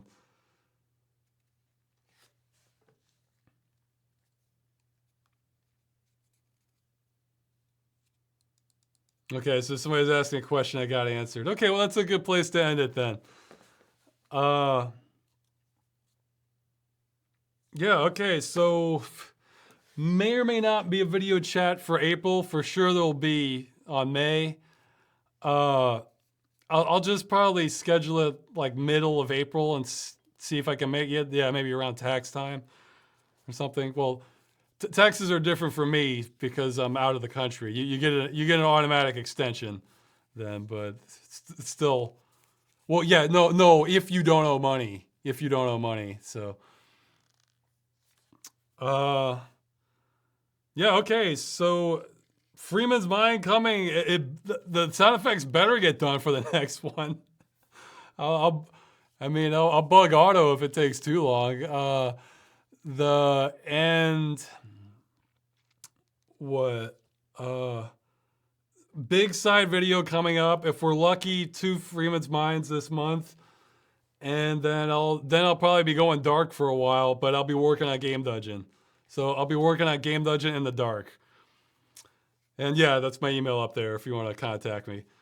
So okay, see you later.